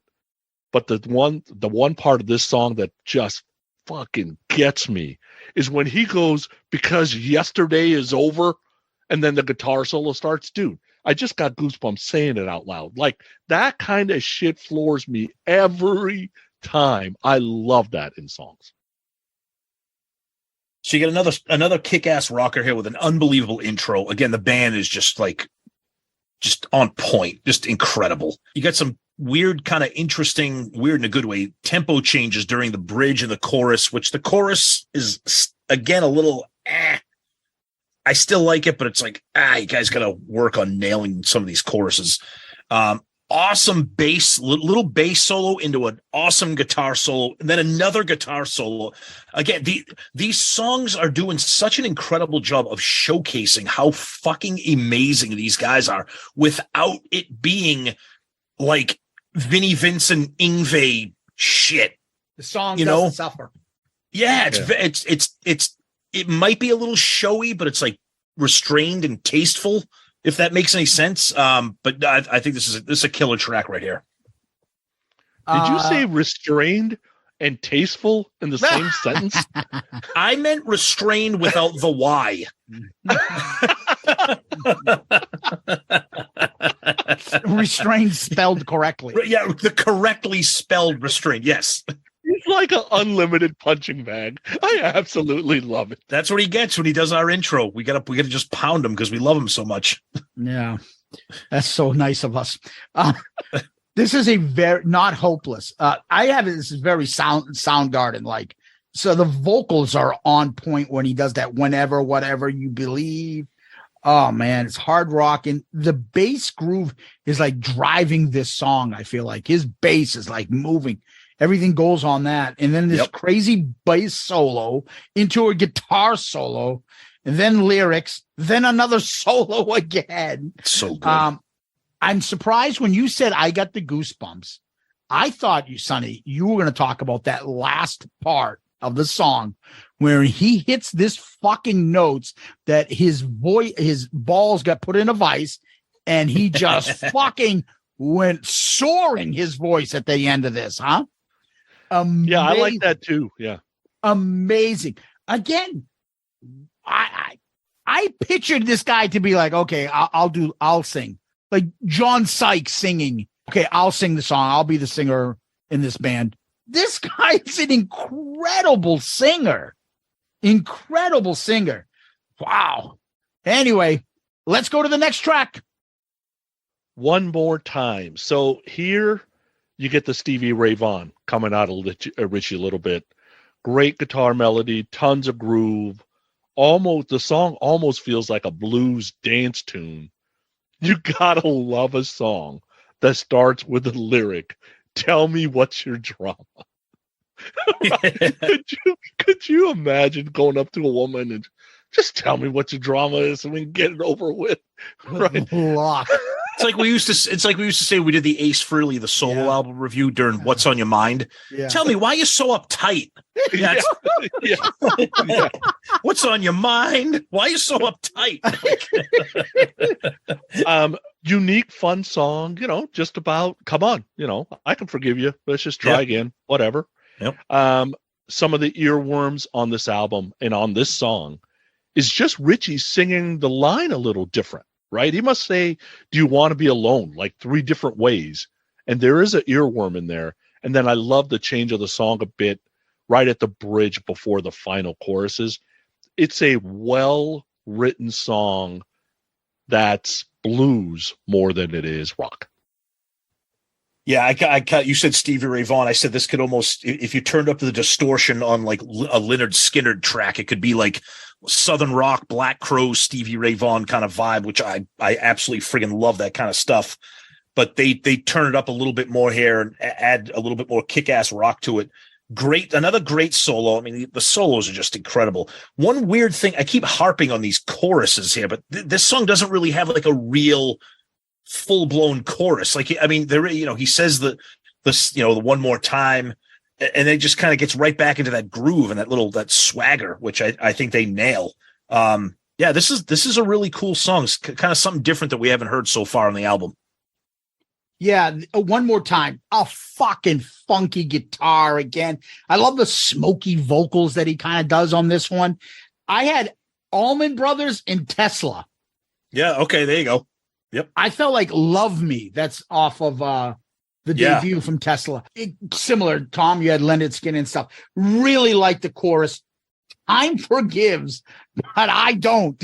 That's a great line. That's what the phrase I always knew, but he says, so do I. So do I. So he's being a little bit nicer than the most of us. Time forgives, but I don't.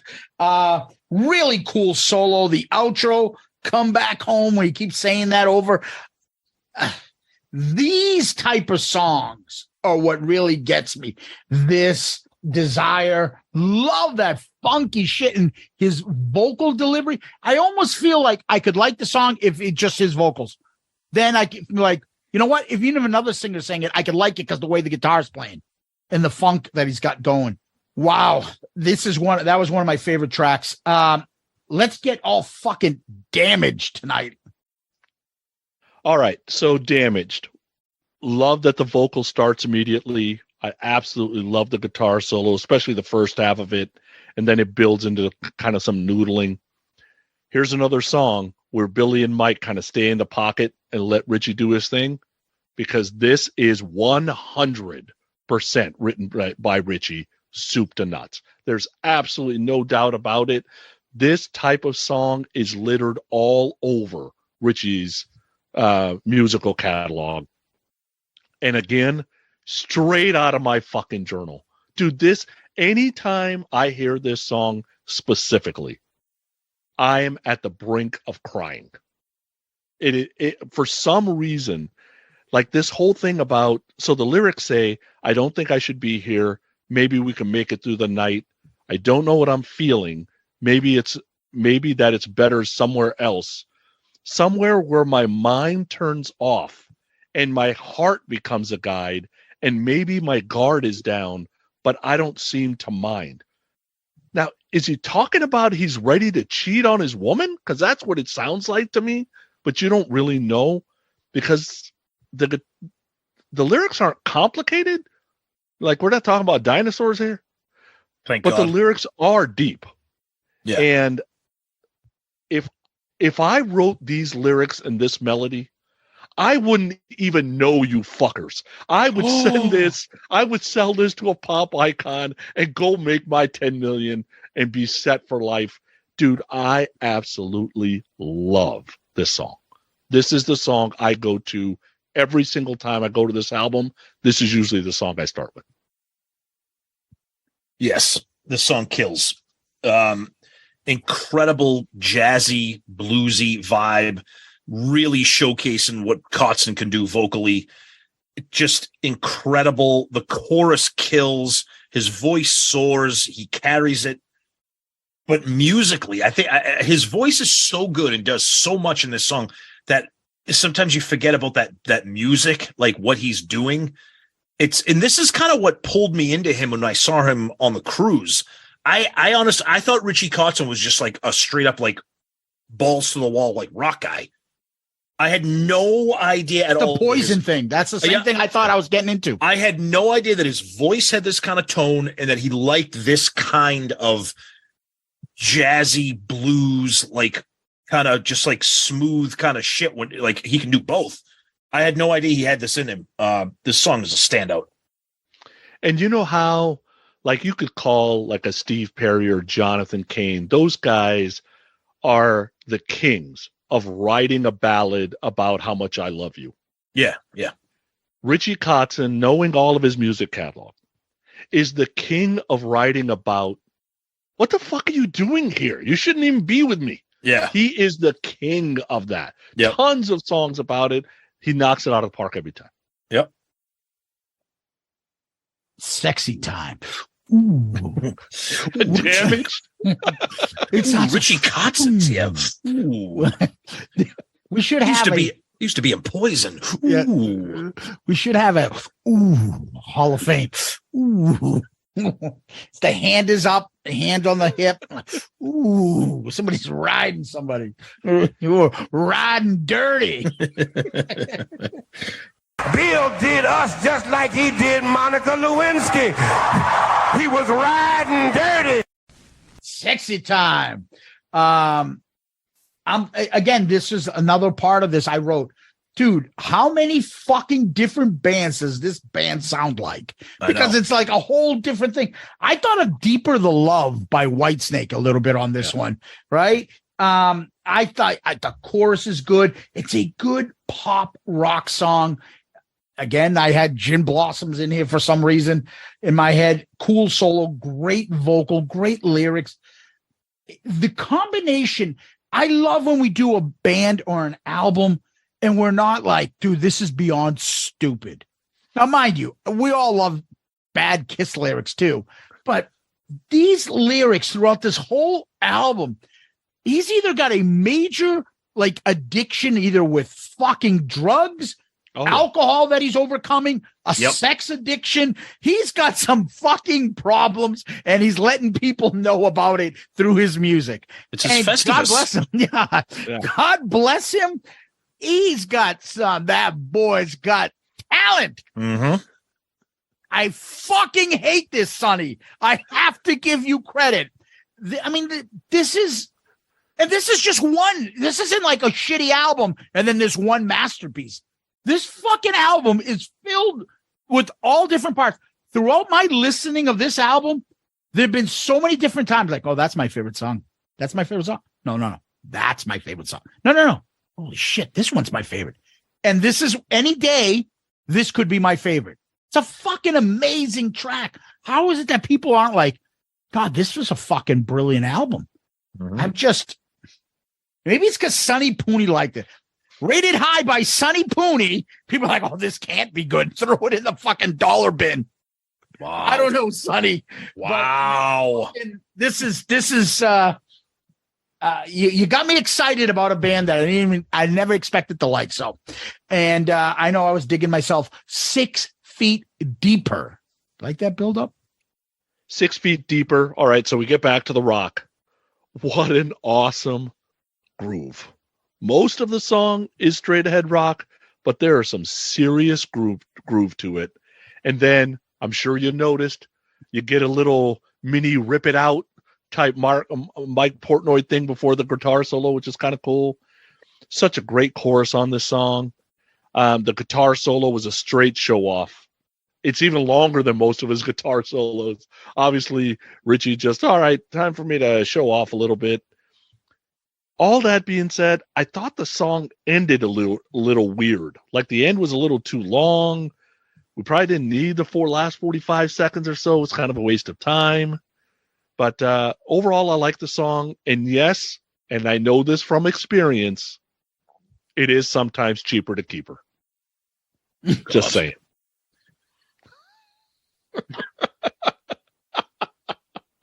So we got a killer experience talking right there. Yeah. Oh God! Like that's why we have Sonny here. We need a segment at the end. Not you make me rock hard.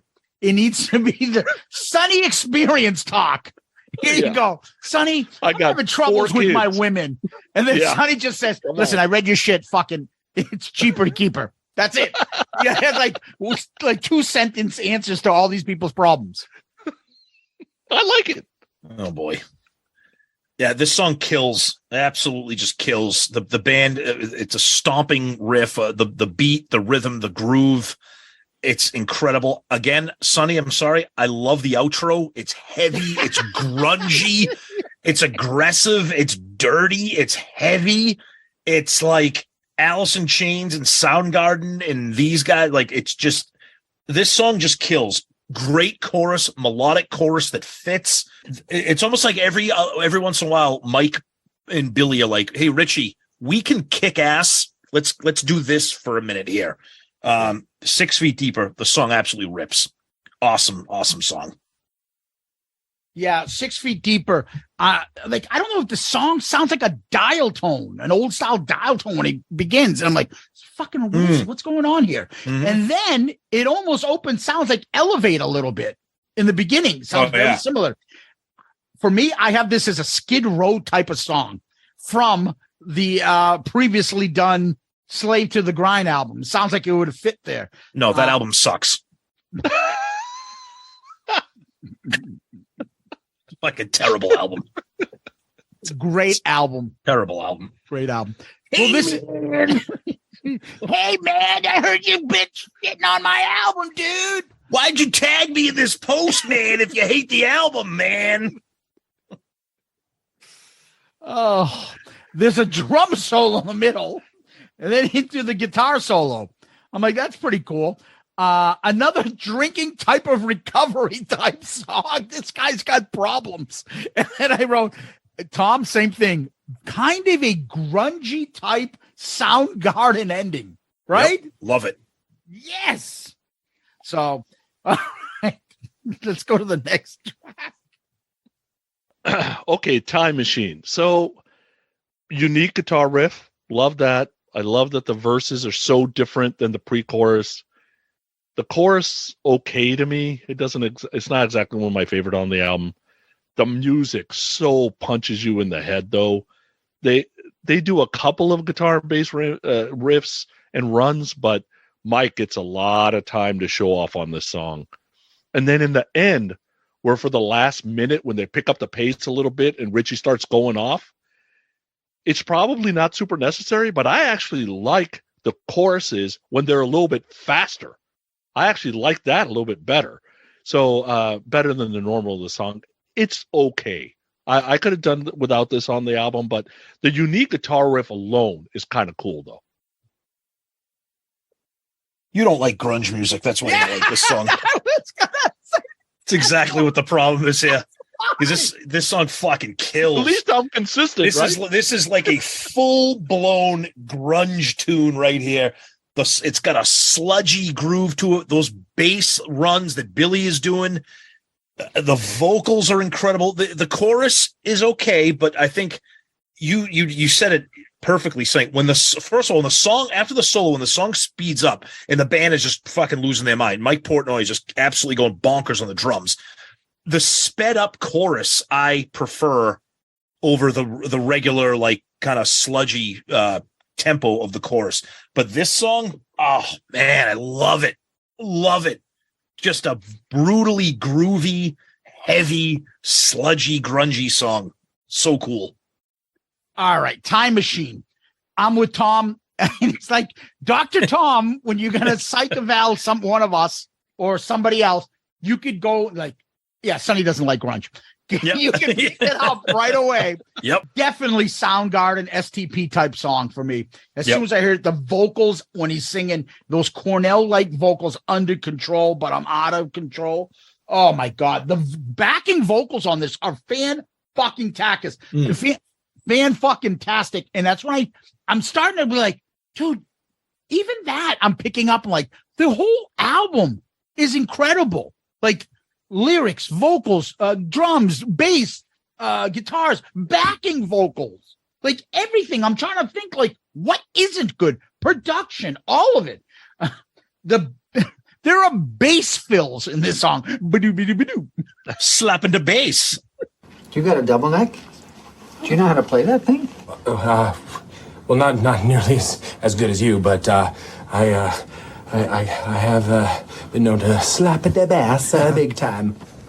Why is he talking like a leprechaun? Everybody says that. And I was going diddly-biddly-biddly-bop. A 90s type big outro.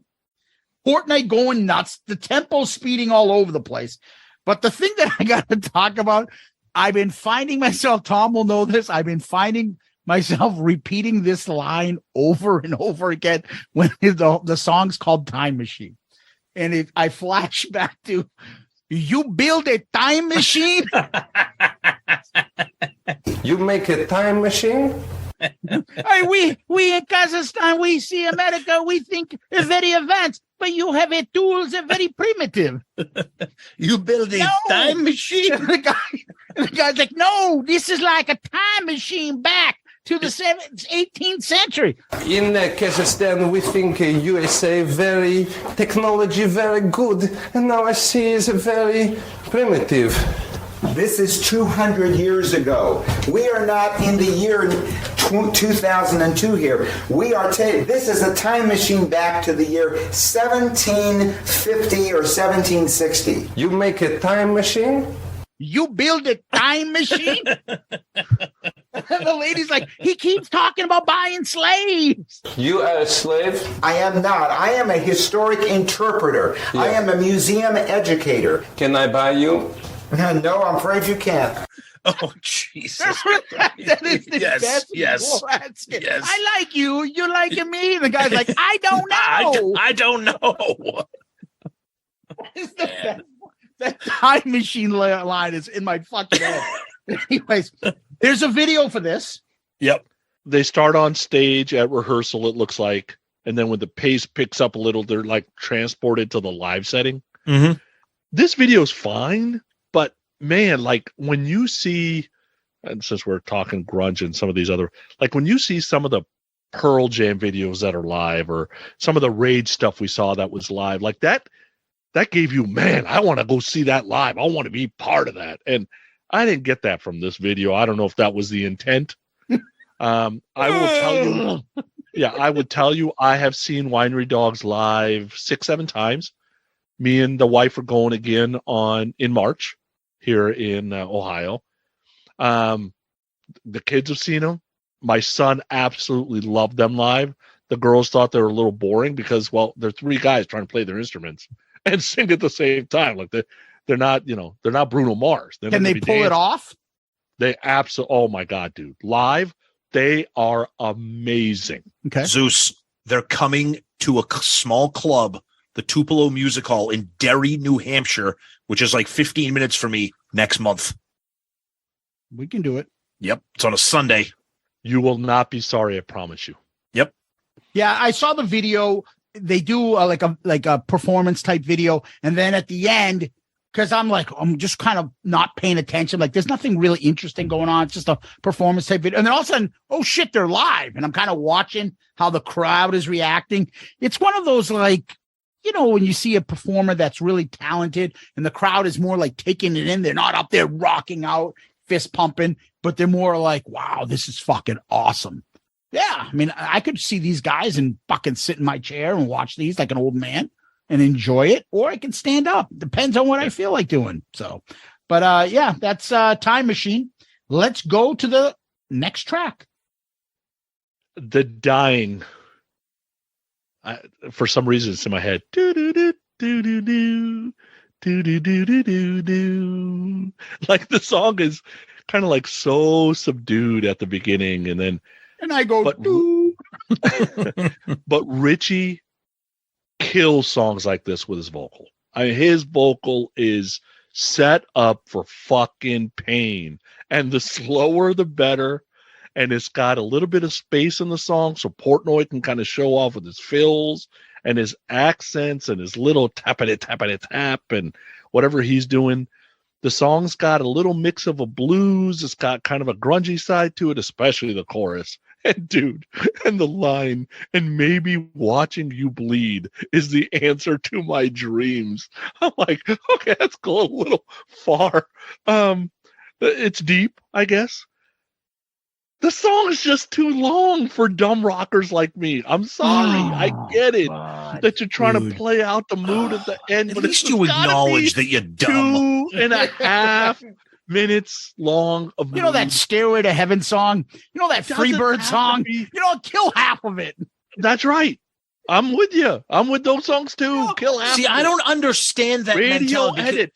Because if a song is good, radio edit. Can I get the radio edit of Freebird? if you're enjoying a song, why would you want it to end sooner than it's recorded to end? Why? I don't need the mood to play out all the way through, dude. Freebird with the guitar solo wouldn't come on. If you did a radio edit, I know, but it just usually after the vocal's over, I just skip to the next song. Usually, to be honest, I don't even listen to the rest of it. It's just too long. Why can't you do whatever you were doing while you were listening to it? Why? I was driving. I was about to drive off a cliff. Sorry. Okay. Well, anyways, I love this song. Of course you love this style. Again, the jazzy, the blues, the kind of melancholy here. Richie Kotzen's voice is just incredible. The chorus sounds like it could easily be something off of a Chris Cornell solo album or a Soundgarden type of album. Great solo. I love this vibe.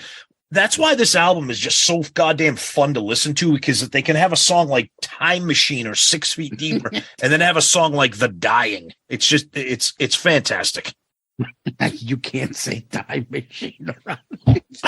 You built the time machine. I like you. You like me. You make a time machine? All right, The Dying. Again, it's almost like, I think there's like 3 songs like this. Yeah. That style, that bluesy, foreboding. Ooh. And I go doo-doo-doo. I go doo-doo-doo-doo-doo. Don't like that. Another Demons type lyric song for him. He hits those high notes in that chorus. That boy's got talent to do that and not make it sound. Give that to Paul Stanley. Hey, Paul, you're going to do this Richie part. You're going to jump in on the cruise, because Paul was watching Richie Kotzen on the cruise. He came in to watch it. And Richie goes, hey, why don't you hit the high part on this, Paul? I think that's an insult to me. This should have been on Stone Temple Pilots' Purple, because that's where I feel this song fits in perfectly. Really? Oh, absolutely. Right after Pretty Penny, Silver Gun, Superman. Oh, right in there. Oh, Army Ants. I think this song would have fit in perfect. Interesting. Just wash the magic off my shoulder. The way he sings that is just beautiful. Another great solo and outro as well. That means I like the part that the song went on and stuff. Let's go to the last song and find out if any of us have any regret. So This is 100% Richie soup to nuts. This, I can tell you, neither Billy nor Mike had anything to do with this song, because this is 100% what Richie does on his solo albums. The guy, he's from Philly, so he loves Hall & Oates, and this is a type of song that Hall & Oates can do. They can? The piano, oh yeah. The piano is a Richie favorite to add to his solo work. What a perfect guitar solo for the song. When the music cuts and he says, I paid debt, and then it almost goes to like that gospel type vocal, and then Richie's doing like the vocal gymnastics at the end, that's total Daryl Hall. Again, song absolutely from my personal journal. I can imagine. Tony is driving me home. I'm fucking hammered, and I'm at the top of my lungs. How did I let myself go? I could just oh my God. Love this song so much. Epic closer to me. I love it at the end of the album with it. Yeah, it's incredible. It's just Richie Kotzen's voice he has one of those voices where you believe what he's selling. You're picking up what he's putting down. When the song first opens, like the initial groove of the song, I'm like, I feel like it sounds like that song, If You Don't Know Me By Now, I'm like, wait, what are we doing right now? And then I'm like, oh, okay, it's going to do this instead. Beautiful fucking piano solo. I love the piano. You don't hear that often.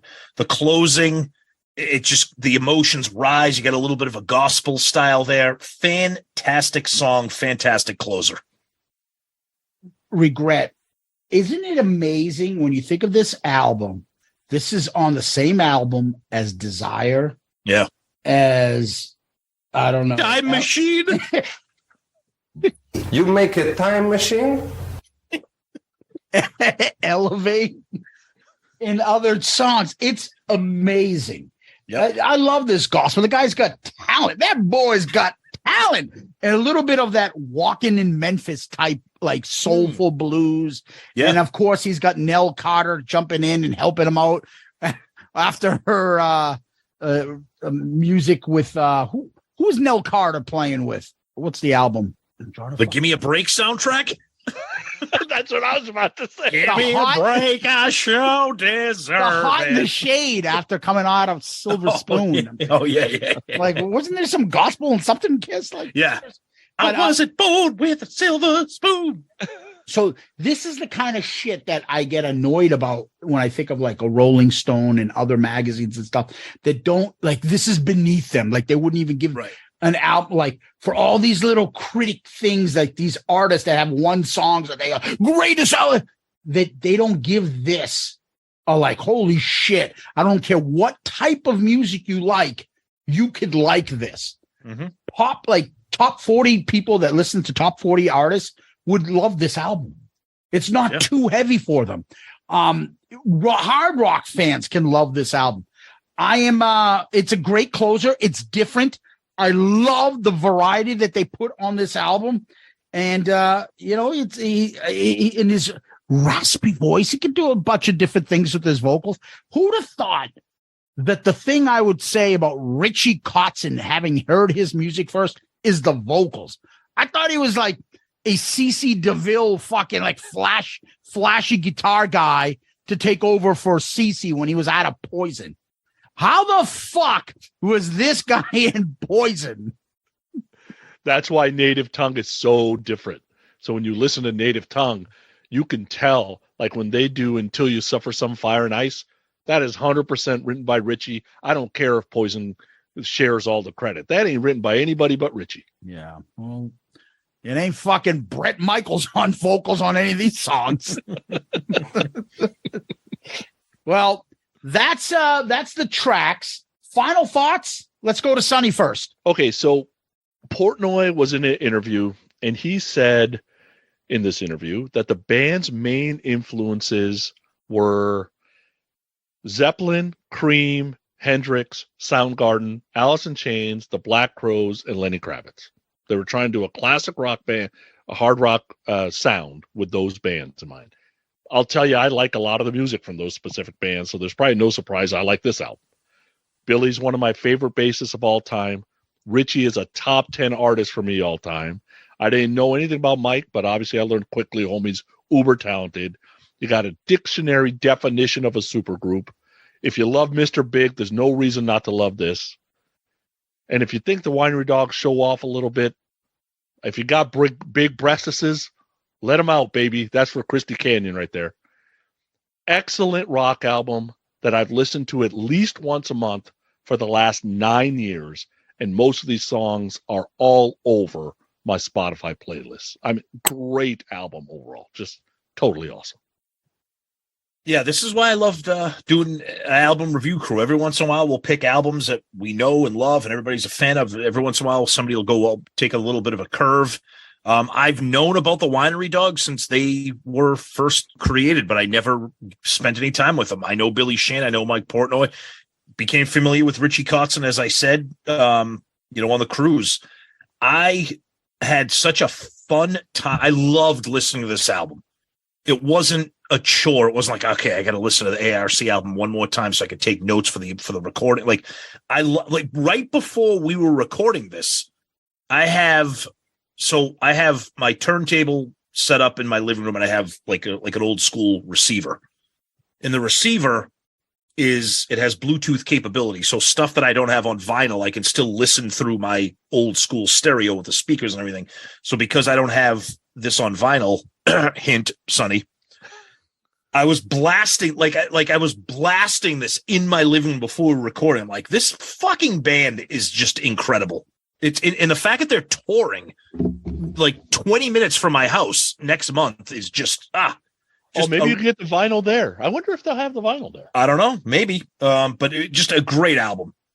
Great album. Lots of fun listening to this one. And now I want to check out the second album, which I don't really know too much about. And now I can't wait for the new one to come out next month. I'll tell you, I like Hot Streak better. That's the second album. Wow. Okay. Yeah. Okay. Yeah. See, unlike Sonny, I will change my mind about a band or an artist, and I will actually admit when I'm wrong. One of these days, I'll find something that Sonny will say, holy shit, I like this. I haven't done it, but he's done it to me twice. Not, I like that album. Like, I liked Peace of Mind. I kind of knew it a little, but I really liked it. But nothing like this in Hailstorm. Holy shit. This is why this podcast is not only great for you, the listeners, but for me personally. Like, I'd want to do this. And this is part of the podcast kind of stuff that me and Tom and we have a friend named Jimmy would do once in a while. We'd be like, hey, dude, listen to these tracks and give him something to listen to. Tell me what you think. And then come up with a playlist, and he'd give me something and I'd give him something. And personally just enjoy this without a podcast. You've given me now something that I've really enjoyed. So I tip my hat to you. I say thank you. This is a fucking great album. And I hope people will open their ears, jackass, to when we put songs in albums that people are like, oh, what the fuck? Rush sucks. Oh, fucking REM. I'm going to drive off the fucking thing. Alice in Chains. Oh, who's got heroin? Like, give it a fucking chance. You might find yourself, like me, going, I fucking want to punch Sonny. He made me like this again. No! You fucking hit it out of the park, buddy. Great fucking pick. See you next week. We keep pausing. So, with that being said, let's rank these songs and shit on each other for our picks. Yeah, that's my favorite. That's my favorite part of the song ranking. Yeah. Are you fucking crazy? I already know Sonny's going to hate my 13. Oh, you're going to hate my 13. Okay. All right. Number 13 for me. Don't Let Drummer Write Lyrics. You Saved Me. Wow. We're going to be all over the place. Yeah. I will say right off the bat, this was, other than the top like 2 or 3, this was very, very, very difficult for me to rank. Very difficult. Number 13, I'm No Angel. Number 13, I'm No Angel. Yeah. Wow. Yeah. guys are all fucked up. Number 12 for me. Do do do do do do. Scooby Dooby Doo Doo. God damn you. Isn't that the Bud Light thing? Dooby Dooby Doo. The Dying. Number 12 for me. We Are One. This song or the Kiss song? Both. All right. 12 for me is The Other Side. And that is my number 11, The Other Side. My number 11 is Not Hopeless. 11. Elevate. What? Wow. Yeah. Wow. Oh my God. And I like it. What? 11? Yes. The third worst song on the album. I don't consider these worst songs. I think they're all 13 great songs. Wow. My number 10, We Are One, and they don't want us to be. Nice. My number 10, One More Time. 10, Not Hopeless. 9 for me, One More Time. Number 9, Desire. I'm going to fuck up all your fucking lists. 9, 6 Feet Deeper. My number 8, Time Machine. You built a time machine? You make a time machine? Number 8, You Saved Me. Ugh. Number 8, Regret. Number 7 for me, Desire. 7 for me. 7 for me is Regret. 7 for me is The Dying. 6 for me, 6 Feet Deeper. Cheaper to keep her. Nice. 6 for me, Other Side. 6 for me, We Are One.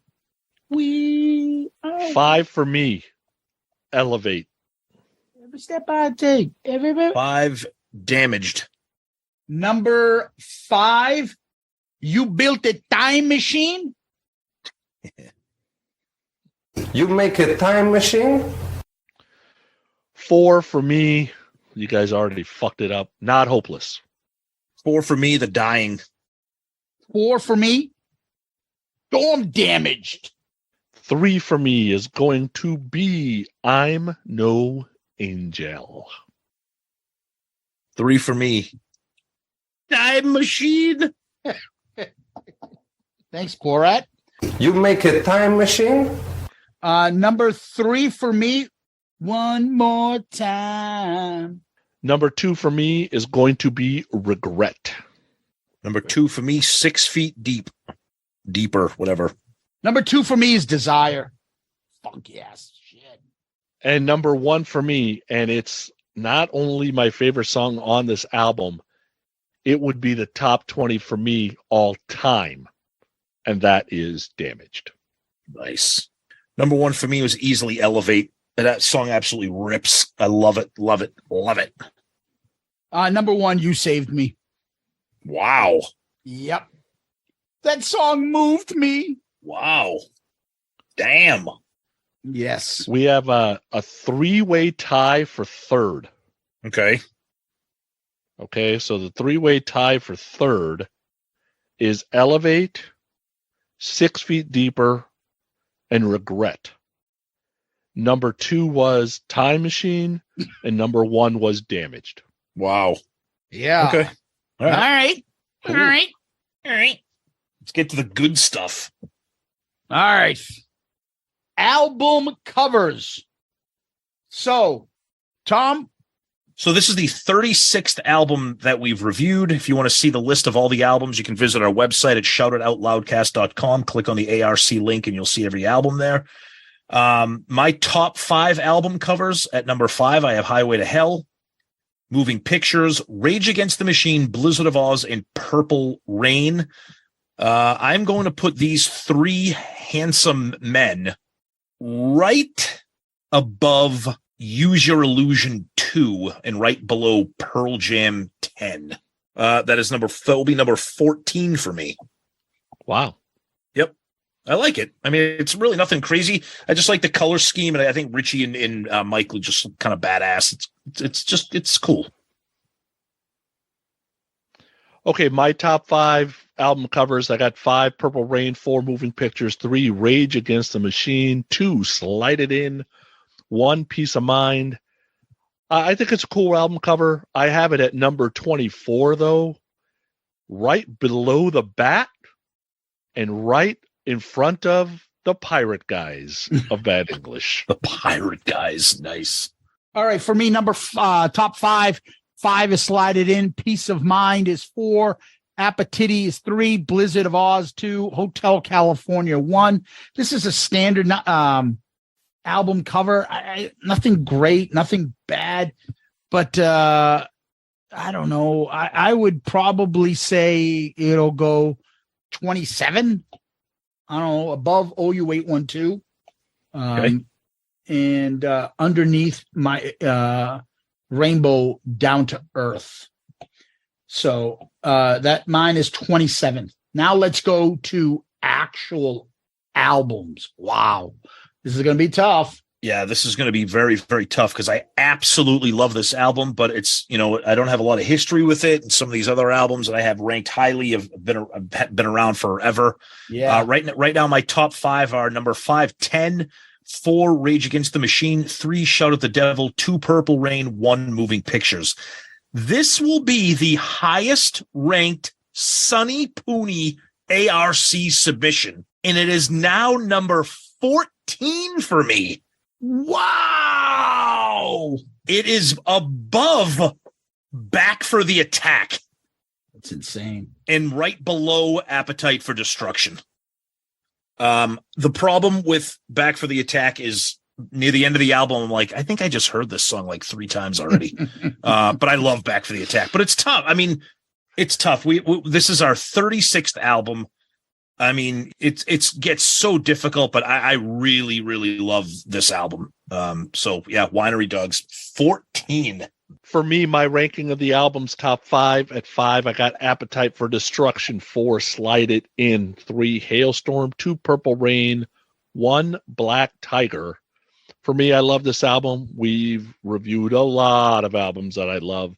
I actually have it at number 11, below Pyromania, and right above Madeline and Purple Haze. Oh, jeez. Nice.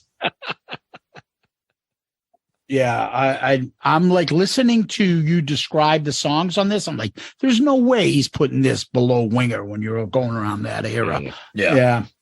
All right. For me, I had number 5 Appetiti, 4 Pyromania, 3 Blizzard of Oz, Hotel California is 2, and Automatic for the People is number 1.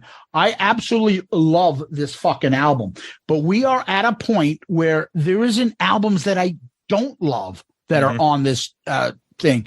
So most of these albums are, I would say, till I get to, the late 20s that I'm like, I like it. I really do. But the other ones are in here in the middle are just fucking favorites. And Tom, you said it. There's no history. Okay. Maybe in 5 years, I'll come back and say this is just higher. But I love this album. It's going in the number 20 underneath Night Songs and above Detonator. Nice. That's where we rank these. And what we do next is this. You make me rock hard. Tom, what makes you rock hard? Well, I've been on an actual hot streak of picking good movies to stream, so it was difficult to pick what I wanted to talk about this week. But I'm going to go with a movie that just came out on Netflix called The Pale Blue Eye, starring Christian Bale. Takes place in the late 1800s. Takes place at West Point. And Christian Bale is a detective that's hired to investigate the death of a cadet at West Point. And he ends up asking for help during the investigation with Edgar Allan Poe. And the guy who plays Edgar Allan Poe is fucking out of this world. Now, it's based on a novel. Edgar Allan Poe did really go to West Point. He was actually kicked out of West Point. So it's not like a true story, but it's a murder investigation that appears to be like a hanging. The movie has tons of twists and turns. You think the movie is over and wrapped up neatly, and then you realize that there's like 25 minutes left. And you're like, how is there 25 minutes left? They hit you with it hard about why there's 25 minutes left. Incredibly well acted, beautifully filmed, beautifully shot. It takes place in like the winter at West Point, and everything is like dark and blue and gray. The acting is incredible. The costumes. I'm not really big on period pieces, but anything in the wintertime that involves like a mystery, and especially Christian Bale, fucking incredible. I can't recommend this one high enough. It's a Netflix original, and it just dropped. I think it might be in certain theaters, but it's primarily a Netflix, called The Pale Blue Eye with Christian Bale. Incredible movie. I loved it. Nice. Why would Edgar Allan Poe help with a murder investigation? What's he got to do with it? So when Christian Bale meets with like the commanders of West Point, Christian Bale spends a lot of time on the campus, like in the dining areas and dealing with the cadets, and they're looking into exactly like what happened, because it appears to be a hanging, but they think there might be something more. And Christian Bale ends up just kind of like hooking up with Edgar Allan. Like, he doesn't like seek him out, but Edgar Allan Poe kind of knows that Christian Bale is there to investigate. So Christian Bale realizes, like, okay, this guy kind of knows, like, he could be an asset for me to help with this investigation. But the guy who plays Edgar Allan Poe, I've never seen him before in anything else. He's incredible. He's so good. So good. It's a really, really, really well-made movie. Nice. Yeah. Okay, so I'll go next. Mine is actually a Netflix thing too. I am a huge comedian fan, certain comedians, but I'm a huge fan of Sebastian Maniscalco. And he just released a new Netflix special. It was released on December 6th, called Is It Me? And he had a pretty cool idea for this one. He sent an email to all the ticket holders and asked them to dress up like retro Rat Pack, right? Come dressed to impress. And he said about 2/3 of the crowd complied with the request. It was kind of cool to see people at the Wynn kind of dressed up in tuxedos and totally had this Rat Pack vibe. If you don't know Sebastian Maniscalco, he's one of the biggest comedians out there right now. Incredible. Super funny. Great live. I've seen him live several times. Material-wise, if you've never heard him, the material is between Seinfeld and Eddie Murphy. Yep. Language-wise, he's between Seinfeld and Eddie Murphy. But his facial expressions is what is the killer. Like, he's got this, I don't know how to put it any other way. It's Italian-ness, right? Because he's Italian, that he really puts that shit out there, and it is hilarious and unique because he can do it because he's Italian. So if you have never given Sebastian Maniscalco a chance, try Is It Me, the new Netflix special. It's awesome. Sonny, I watched this. My mom loves him too. Obviously, we're Italian. I called my mom. I'm like, you have to watch this, because as I'm watching this, I feel like I'm watching myself. And what I mean by that is half of his comedy is him just bitching about how fucking ridiculous people are. Yeah. Like, it's like curmudgeonly observational humor. Like, this one's a great one. It's a great pick, Sonny. This one's a good one. And I loved Eddie Murphy. Don't get me wrong. Oh, yeah. But Eddie Murphy could be raunchy, right? I love Dice too. Yeah. And Dice can be raunchy. Yeah. And I love Seinfeld, but sometimes Seinfeld can be pretty PG. Oh, like, totally. Sebastian's kind of right in the middle. Yep. So that's cool. Yeah. Yeah. I knew that was coming on. I haven't seen it yet, so I'm excited now that you guys great. gave it good reviews. Yeah. So for me, I've got a bunch of shit that I've seen, especially over the holidays.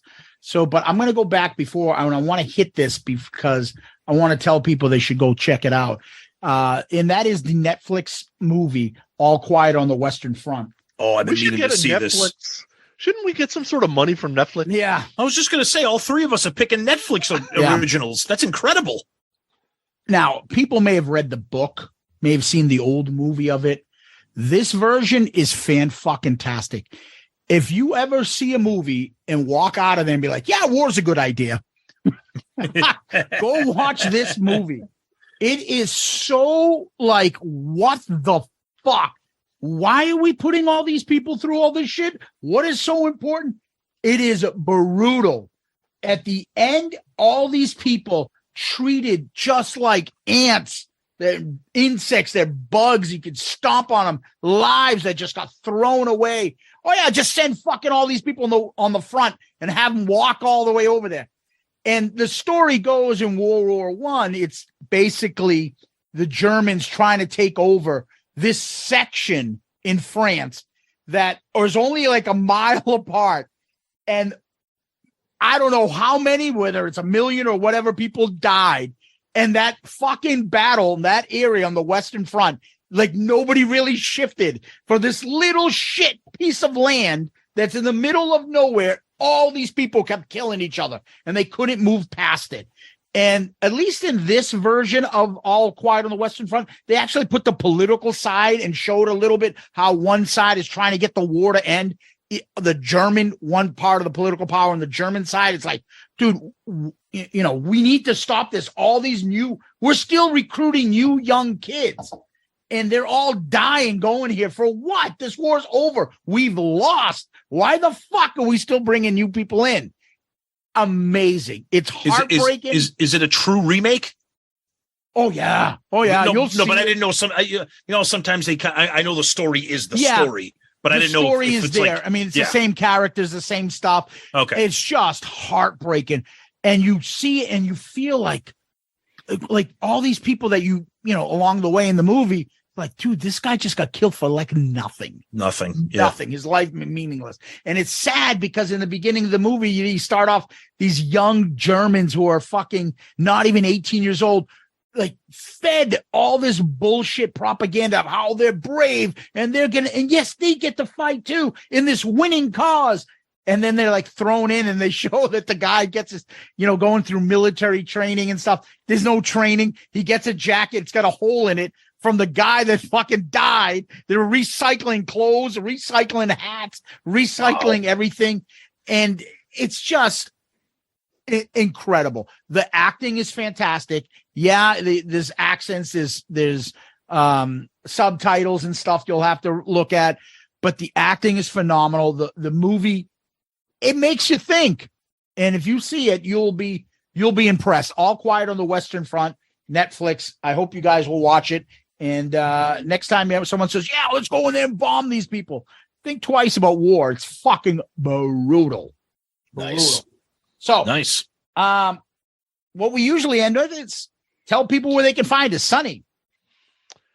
I'm easy to find. Podcast Rock City every Sunday on Facebook Live, and Growing Up Rock on growinguprock.com is probably the easiest place, but I'm on social media. People find me. I'm evil. I'm the bad guy. People love that. You're not the bad guy. People find the villain. They find the villain when they want to. Okay. Sonny's a good guy deep inside somewhere. Of course he is. Real deep. You need like a couple shovels to get that deep, and you can find it. It's there. Yeah, people can find us. So we're Shout It Out Loudcast. If this is your first time finding us or hearing us, we are an all Kiss podcast that drops Kiss-related episodes every Saturday. We do these album review crew episodes once a month with Sonny, where we review non-Kiss albums. Best place to find us is our website, shoutitoutloudcast.com, where you can find all of our episodes, all of the rankings that you heard us talk about, the list of all the things that we just mentioned about You Make Me Rock Hard, so you can go back and see any books, movies, TV shows, anything we've reviewed. And you can email us, shoutitoutloudcast@gmail.com, or we're on all the social media, Twitter, Facebook, Instagram, YouTube, TikTok, all those things. Drop us a line, tag us, comment. Let's see what you think about the Winery Dogs. Yeah, please. We love getting the feedback on these. The best way to leave feedback on these are the actual website. When you go to our website and you leave it, the comment stays there, unlike our social media posts, which move further and further down the line. These are permanent. Put your list together. Say what you like, how many songs, rank them, tell us. And then look at our rankings, which is there. Tell us how stupid we are. Tell us how brilliant we are. We don't care. It's there for the comment. We love to get you guys in participating in these rankings, and because that's what we find to be fun. Anyway, we always like to end with famous last words. Let's start with Sonny. I don't have anything here. Nothing I can't live without.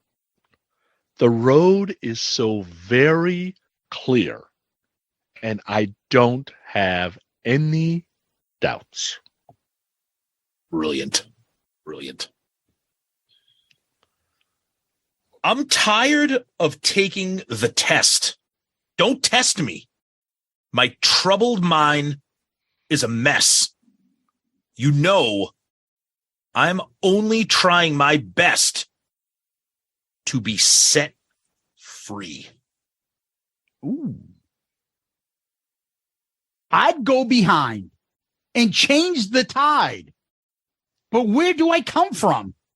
Oh, the time machine I ride. Nice. Tom, Sonny, Loudcasters, Kiss Army, Winery Dogs, alcoholics, miserable people. Thank you. Always a great time. And I'll leave you with Oh, jeez. Scooby-Dooby-Doo-Doo. Sonny, great pick. Really happy with this one. Even if we weren't happy with this, still always a great time. Love having you on the show. Zeus, as always, my friend. Thank you. Peace out, Girl Scout. I like you. Do you like me? I'm not sure.